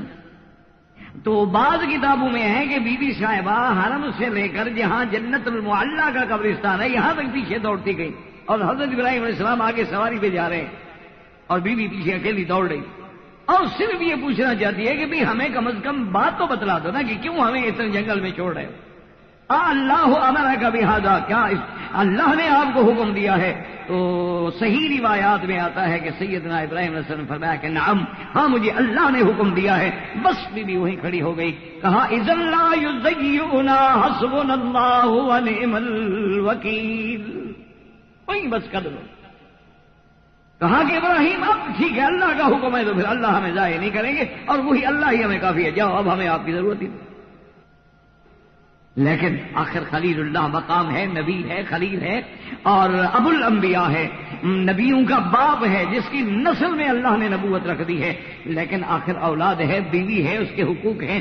جب علیحدہ ہوتے ہیں تو اللہ کے آگے دعا کرتے ہیں کہ ربنا انی اسکنت من ذریتی بواد غیر ذی زرع عند بیتک المحرم، کہ میرا اللہ میں نے اپنے کچھ اولاد، کچھ بچے، بیوی بچے چھوڑے ہیں، اور ایسی جگہ پہ بے واد، ایسی وادی میں غیر ذی زرع، جس میں کوئی آبادی نہیں، لا انیس بہا ولا ماء، کوئی آدمی نہیں جیسے آدمی بات کر کے حوصلہ کا پکڑ لیتا۔ اب اللہ تبارک و تعالیٰ سے دعا کریں کہ میرا اللہ تو مہربانی فرما دے، تیرے گھر کے قریب، تیرے عزت والے، حرمت والے، شان والے گھر کے قریب چھوڑ کے میں جا رہا ہوں۔ حضرت ابراہیم دعائیں کر رہے ہیں، اور بی بی دیکھیں، اب دیکھیں مقام کہ عورت ہے، چھوٹا سا بچہ ہے، اور وہ بھی دودھ پینے والا بچہ۔ اب جناب بیٹھیے، اس کے بعد یہ ہوتا ہے کہ جب جناب اب وہ خود اندازہ کریں کہ ایک چھوٹی سی مشکیزہ ہو پانی کی کتنے دن چلے گی، اور اس کے بعد جناب کتنے دن وہ ستو گھول کے پیئیں، کتنے دن تک اس کھجور پہ اور چنے پہ گزارا کریں۔ انجام یہ ہوا کہ پانی ختم ہو گیا۔ جب پانی ختم ہوا تو چھوٹا بچہ ہے، دودھ پینے والا بچہ ہے، اس کو کیسے پانی پلایا جائے، اور اس کے بعد پھر دودھ میں بھی کمی آنی ہو گئی، اور کیسے دودھ ملے۔ تو اب حضرت اسماعیل علیہ السلام پانی کی پریشانی سے ہونٹوں پہ پٹری جمی ہوئی ہے، اور تڑپ رہے ہیں اور پریشان ہو رہے ہیں، اور ماں کے پاس ماں سوائے صبر کے چارہ نہیں ہے۔ آخر جب مجبور ہو گئی تو بی بی صاحبہ نے صرف یہ سوچا کہ کم از کم یہ سامنے صفا ہے، وہ مروہ پہاڑی ہے، ان پہ چڑھ کے میں ذرا اونچے ہو کے دیکھوں، شاید کسی جگہ کو اڑتے ہوئے پرندے نظر آ جائیں، اندازہ ہو کہ پانی ہے، یا اتفاق سے کوئی قافلہ گزر رہا ہو تو دور سے قافلے کے علامات نظر آ جائیں، دوڑ کے قافلے والوں سے کچھ پانی لے لوں۔ بی بی صاحبہ صفا پہ چڑھی، اب کچھ نظر نہیں آیا، صفا سے پھر بی بی مروہ کی طرف چل پڑی، لیکن خدا کی شان ہے، اب آپ دیکھیں نا کہ جہاں چاہے زمزم ہے، یہی حضرت اسماعیل علیہ السلام لیٹے ہوئے ہیں۔ اس وقت یہ بلڈنگیں، یہ دیواریں، یہ عمارتیں، یہ وسائل نہیں تھے۔ اب جب صفا پہ ہیں تو دیکھ رہی ہیں بچے کو بھی، اکیلا بچہ ہے، جنگل ہے، بالکل غیر آباد جگہ ہے، ہو سکتا ہے جنگل میں کوئی جانور بھی آگے بچے کو لے جائے۔ تو آپ دیکھ رہی ہیں، تو جب یہ اب یہاں سبز لائٹ لگی ہوئی ہے، اس کے درمیان یہ ذرا نیچے ہو جاتی تھی جگہ، تو جب بھی یہاں پہنچی تو حضرت اسماعیل نظر نہیں آتے، تو جب حضرت اسماعیل نظر نہیں آتے تو بی بی تیز تیز چلتی کہ ذرا اونچی جگہ پہ جاؤں، پھر ذرا نظر ڈال لوں اپنے بیٹے کو۔ پھر مروہ پہ چڑھی، صفا پہ آئی، مروہ پہ چڑھی، حتیٰ کہ اللہ تبارک و تعالی نے حکم دیا جبریل علیہ السلام کو کہ جبرائیل جاؤ، آج ہم نے اپنی بندی کی محنت، اپنی بندی کی سعی اور اس کی تڑپ اور اس کا وہ بھاگنا، اپنے بیٹے کے لیے پریشان ہونا اور میرے بغیر کسی دوسرے کو نہ پکارنا ہم نے قبول کر لیا ہے، اور وہی اسی جگہ جا کے پر مارو جہاں حضرت اسماعیل کے قدم ہل رہے ہیں۔ تو سیدنا اسماعیل علیہ السلام چھوٹے بچے ہیں، وہ تو بیچارے اپنے پاؤں مارے، حضرت اسماعیل، حضرت جبریل نے آگے وہی پر مارا اور پانی نکلا۔ اللہ نے فرمایا آواز دو ام اسماعیل کو۔ حضرت جبریل نے آواز دی کہ ام اسماعیل مت گھبراؤ، اللہ کی طرف سے جا الغوث، اللہ کی مدد آ گئی۔ حضرت بی بی صاحبہ کھڑی ہو گئی، کہا کون ہو آواز دینے، سامنے آگے بات کرو، کون ہو تم؟ نظر تو کچھ نہیں آ رہا، آواز آ رہی ہے۔ بی بی صاحبہ جب پہنچی ہیں تو حضرت اسماعیل کے قدم ہل رہے ہیں اور پانی کا چشمہ پھوٹ رہا ہے. تو حضور نے فرمایا کہ رحم اللہ ام اسماعیل، اللہ اسماعیل کی اماں پہ کروڑوں رحمتیں کرے کہ پتھر لے کے اس نے پانی کو روکنا شروع کیا کہ زم زم زم زم ٹھہر جا. یعنی اللہ نے آج تک اس پانی کا نام بھی زمزم رکھا جو ایک عورت کے منہ سے نکلا. تو اللہ تبارک و تعالیٰ کی شان دیکھیں. وہ پانی رک گیا، بی بی صاحبہ وہیں بیٹھ گئی اور زمزم کا چشمہ جو ہے وہ جاری ہو گیا. اور اللہ نے ایسے پانی کا انتظام کر دیا کہ طعام طعم و شفاء سقم، کہ بیماری ہو تو زمزم، بھوک لگے زمزم، پیاس لگے زمزم. اچھا کوئی دعا مانگنی ہو اللہ سے منظور ہونے میں دیر ہو رہی ہو، پہلے زمزم پی لو پھر دعا کرو. ماؤ زمزم لما شرب له، جس غرض کے لیے پیو، یہ نہیں کہ صرف بیماری کے لیے. اسی لیے حضرت بڑے بڑے محدثین آئے اور کہتے ہیں کہ حضرت سفیان جب آئے انہوں نے آ کے زمزم پیا اور زمزم پی کے کہنے لگے کہ یا اللہ تیرے نبی کی سچی حدیث ہے کہ ماء زمزم لما شرب له، کہ زمزم کا پانی جس غرض کے لیے پیو، میرا اللہ تیرے نبی کا سچا فرمان ہے. اور میں آج تیرے گھر میں اور کنویں پہ کھڑے ہو کے زمزم پی کے صرف اس نیت سے پی رہا ہوں کہ قیامت والے دن جو گرمی ہوگی میدان محشر میں مجھے اس سے بچا لے. تو یہ زمزم کی نسبت. اب اللہ نے ایک عورت کے دوڑنے کو اتنا قبول فرما لیا کہ حکم دے دیا کہ ان الصفا والمروۃ من شعائر اللہ. اللہ نے فرمایا یہ مشاعر ہے، شاعر اللہ میں ہے کہ اللہ کا نبی آئے، اللہ کے پیغمبر آئے، صحابہ آئے، اولیاء آئے، ائمہ آئے، محدثین آئے، آؤ دوڑو. اس لیے جب حضور آتے ہیں تو کعبے کا طواف کر کے جا رہے ہیں، فرماتے ہیں ابدأ کما بدا به اللہ ان الصفا والمروۃ من شعائر اللہ، کہ ہم وہیں سے شروع کر رہے ہیں جس کا ہمیں اللہ نے حکم دیا ہے. تو صفا مروہ جو ہے کس کی یاد کر؟ ایک عورت کی، ام اسماعیل کی. ام اسماعیل ہی تو سبب بنی ہے صفا مروہ میں دوڑنے. اور پھر دیکھیں کہ اللہ نے عورت کو کتنی عزت و عظمت دی کہ آج مرد تو دوڑے، عورت آرام سے چل کے صفا مروہ پوری کرے. عورت کو دوڑنے کا حکم نہیں کہ تمہارے لیے دیکھا عورت دوڑ چکی ہے بس وہی کافی ہے. یعنی مرد اگر آئے ما بین المیلین الاخضرین، اگر ان دو ستونوں کے درمیان میں تو جھپٹ کے چلے. یہ حکم نہیں کہ دوڑو جیسے لوگ دوڑ لگا دیتے ہیں، بیوقوفی ہے. مانا یہ ہے کہ جھپٹ کے چلے، جو پہلی رفتار تھی نا چلنے کی اس سے تیز کر لیں. لیکن عورت کو وہ تیز کرنے کی بھی ضرورت نہیں، کیونکہ ایک عورت دوڑ چکی ہے، فرمایا بس وہی دوڑنا کافی ہے، وہی ہمیں قبول ہو گیا. اور قیامت تک یہ ام اسماعیل کی یہ یادگار جو ہے یہ قیامت تک زندہ رہے گی. اللہ نے ایک عورت کو کتنا شرف دیا. یعنی آپ اندازہ فرمائیں اس کے مقام کا کہ اسلام نے اس کو کتنا اونچا کیا، اسلام نے اس کو کتنی عزت دی، عظمت دی کہ آج بھی نہ ایمان سے کہیں سرکار دو عالم آئے. یہ تو نہیں کہ آپ خاتم الانبیاء ہیں چلو آپ نہ دوڑیں. نہ، یہ ایک ام اسماعیل کی یادگار ہے، یہ دوڑو. اسی طرح ایک عورت آتی ہے سرکار دو عالم کی خدمت میں، بلکہ ایک واقعہ حدیث میں بھی آتا ہے کہ ایک دفعہ حضرت امیر المؤمنین سیدنا عمر بن الخطاب رضی اللہ تعالی عنہ جا رہے تھے. ایک بوڑھی عورت آئی اور آ کے حضرت عمر سے باتیں شروع کی. اچھا پتہ ہے اس نے باتیں کیسی کی؟ کہتی التذکر، عمر یاد ہے؟ او تم تو پہلے عمیر کہلاتے تھے نا، چھوٹا تھا عمیر، پھر عمیر سے عمر بن گئے، پھر عمر کے بعد یاد ہے پھر تم وہ جب اونٹ چلاتے تھے، اور پھر تم اب امیر المومنین بن گئے ہو، اب تم بادشاہ بھی بن گئے، اب تو تم عمر بن الخطاب کہلاتے ہو نا. حضرت کھڑے سن لو. اب جناب وہ باتیں کرتی جا رہی. پہلے تو یعنی اس نے ساری ہسٹری شروع کر دی نا کہ تم تو بالکل چھوٹے سے آدمی تھے، دیکھو اللہ نے کیسا بنا دیا. تو پہلے تم عمیر کہلاتے تھے، پھر تم عمر بن گئے، اب تم امیر المومنین بن گئے. تو تم ڈرو اور اللہ کے خوف سے ڈرو اور فلاں فلاں کام کرو. وہ ان کو ڈرا بھی رہی ہے. یعنی حضرت عمر کو جس کے سامنے جبلت الہم جیسے آدمی کانپنے لگ گئے، جس کے سامنے بڑے بڑے سردار جو ہے نا جی ان کا پیتا پانی ہو جاتا تھا کہ عمر نے نظر اٹھائی تو بس ختم ہو جاتے تھے. لیکن ایک عورت کھڑی ہے اور ڈانٹ رہی ہے حضرت عمر، اور حضرت عمر بڑے آرام سے کھڑے ہیں سننے، کہتے ٹھیک ہے، بہت اچھا، بہت بہت اچھا، بہت اچھا.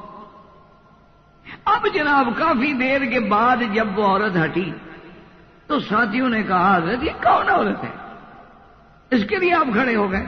فرمانے لگے واللہ خدا کی قسم ہے اگر یہ عورت 3 دن بھی عمر کے ساتھ اسی طرح باتیں کرتی رہتی تو نماز پڑھ کے میں پھر کھڑا ہو جاتا۔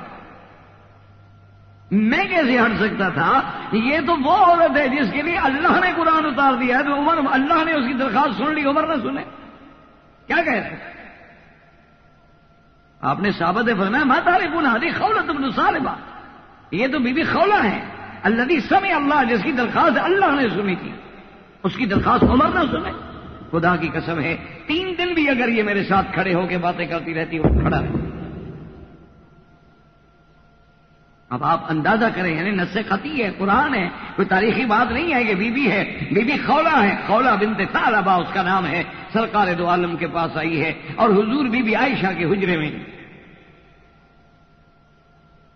اور آگے کہنے لگی کہ یا رسول اللہ ان زوجی، میرا خامن جو ہے وہ ہے بھی میرے چاچے کا بیٹا، لیکن انہ اکل شبابی مالی، وہ میرا مال بھی کھا گیا، میری جوانی بھی کھا گیا، اور میں نے اس کے لیے 5 بچے پیدا کیے ہیں، موتیوں کی طرح میرے بچے ہیں، آج میں جب بوڑھی ہو گئی تو کہتے ہیں تو میری ماں ہو، مجھے حرام کر دیا۔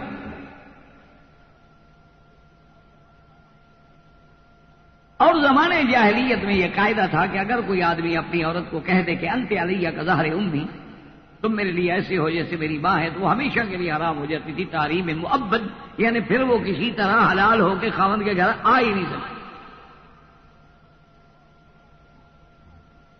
اور یہ بات صرف یہ نہیں ہوتی کہ ماں کہہ دے، بہن کہہ دے، بیٹی کہہ دے۔ تو اس نے کہا کہ یا رسول اللہ اس نے مجھے ماں کہہ دیا ہے، کہہ دیا انت علیہ کا ظہر امی، زہار کر دیا، تو میں کہاں جاؤں؟ اچھا میں بوڑھی عورت ہوں، اب اگر وہ حرام ہو گئی دوسرے کون، میرے ساتھ کون شادی کرے گا؟ حضور صلی اللہ علیہ وسلم نے سنا اور فرمایا خولہ ما نزلت فیک شیئا، تمہارے بارے میں کوئی حکم اللہ کے قرآن میں نہیں ہے، تو جب تک اللہ کے قرآن میں کوئی حکم نہ ہو میں فیصلہ کیسے کروں؟ تو بی بی صاحبہ جناب غصے میں آ گیا کہ اچھا یا محمد صلی اللہ علیہ وسلم اللہ کے قرآن میں سارے مسئلے ہیں، بس میرا مسئلہ نہیں، باقی تو سارے مسئلے آپ کے قرآن میں موجود ہیں، صرف میری بات قرآن میں کیوں؟ بی بی حضور نے فرمایا بی بی کیوں غصہ کرتی ہو؟ ما نزلت فیک شیئا، تیرے مسئلے میں کوئی حکم نازل نہیں ہوا ہے۔ کہتی اچھا محمد مصطفیٰ صلی اللہ علیہ وسلم آپ نے بھی میری فریاد نہیں سنی، آپ نے بھی میری درخواست نہیں سنی، اشتکی اللہ، میں ابھی اللہ کے پاس جا رہی ہوں شکایت کرنے۔ اللہ کی بندی میں نے کیا نہیں سنی آپ کی درخواست؟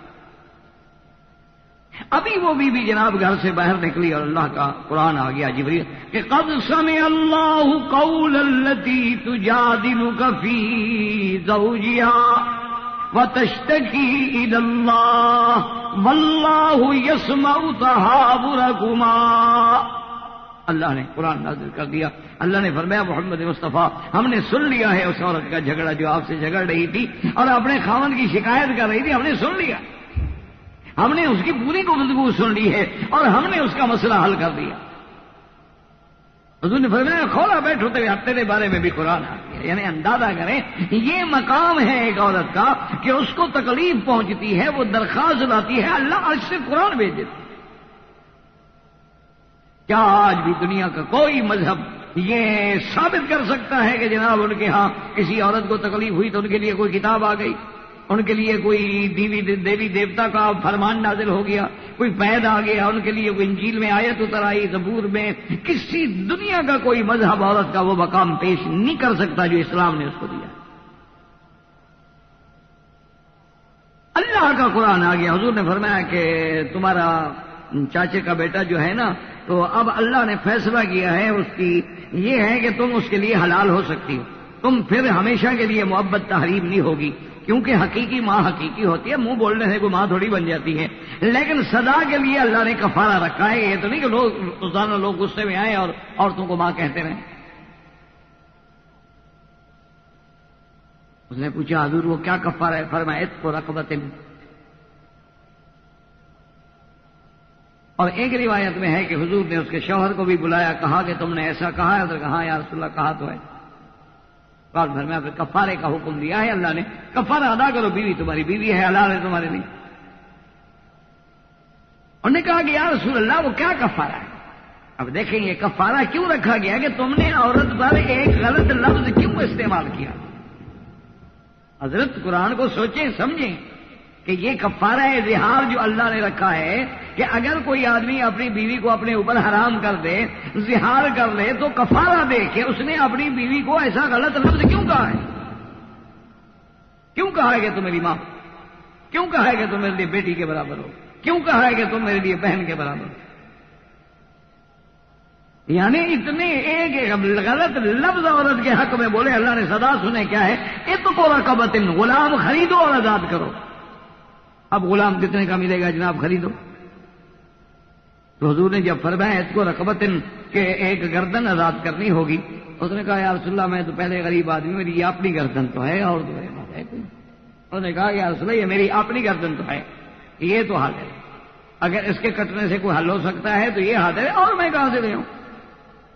حضور نے فرمایا کہ اچھا بات یہ ہے کہ اگر تم واقعی غلام نہیں خرید سکتے ہو تو پھر تمہیں 60 روزہ رکھنا ہو، 2 مہینے کے روزے۔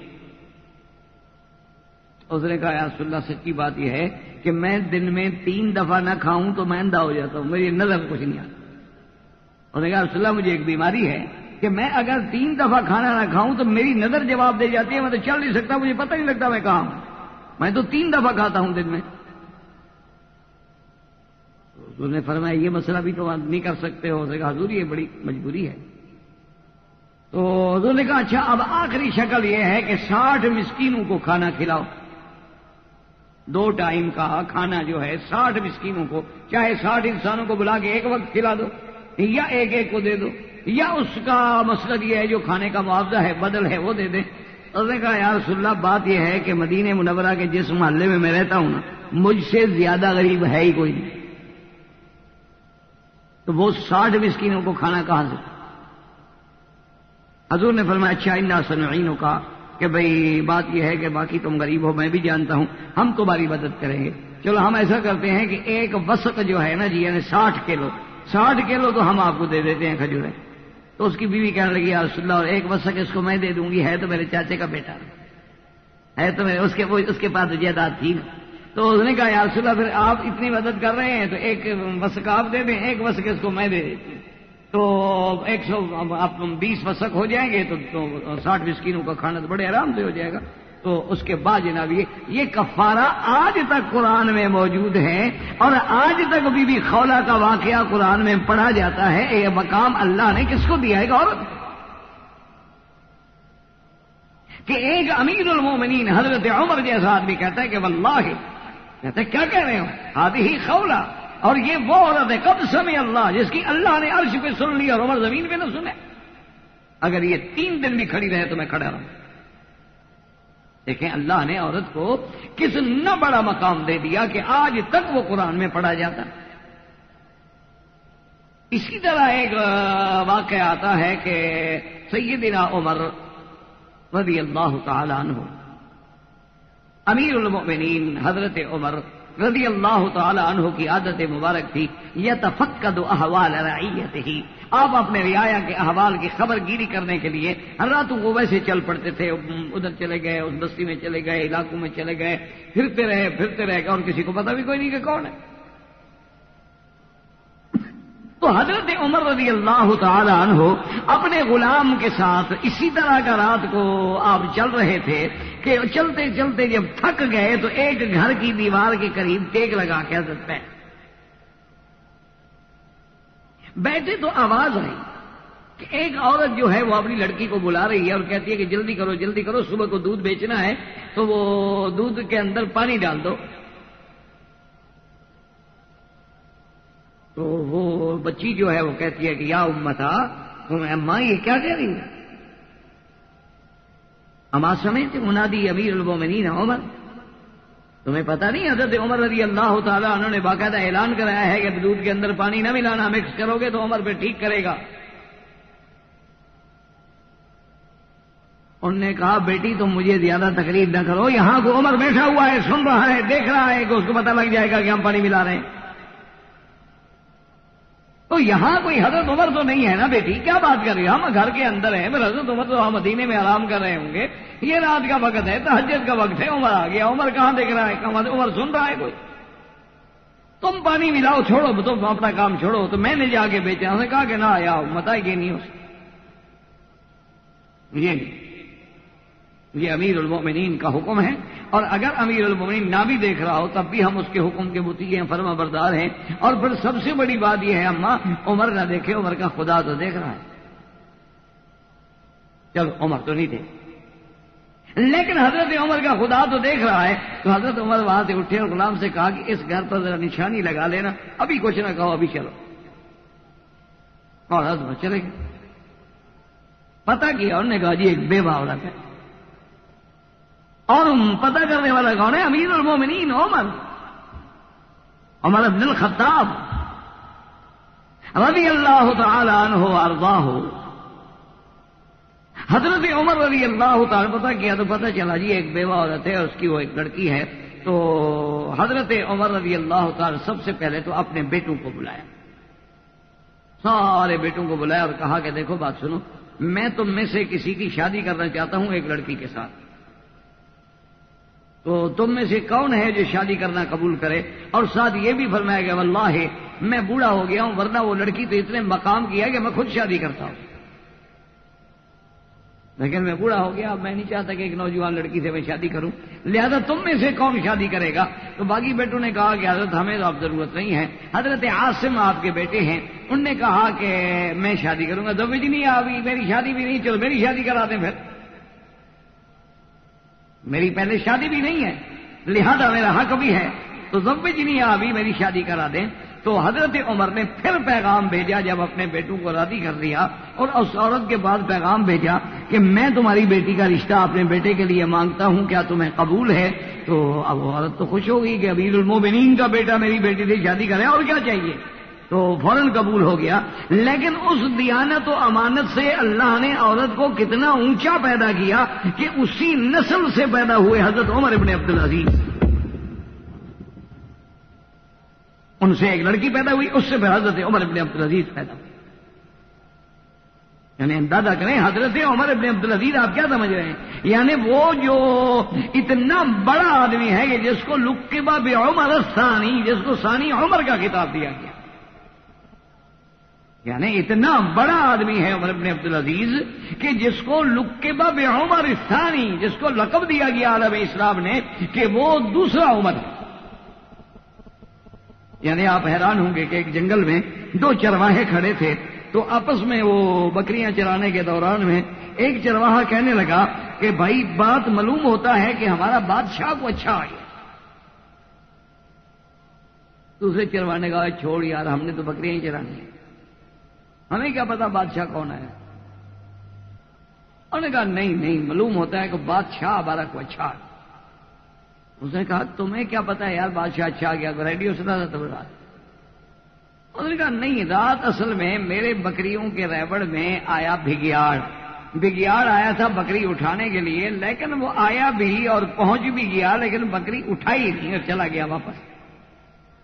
تو یہ کیسے ہو سکتا ہے کہ بگیاڑ آئے اور بکری سامنے ہو اور موقع ہو، رات ہو، اور پھر چپ کر کے چلا جائے؟ یہ معلوم ہوتا ہے کہ بادشاہ اوپر اچھا آ گیا۔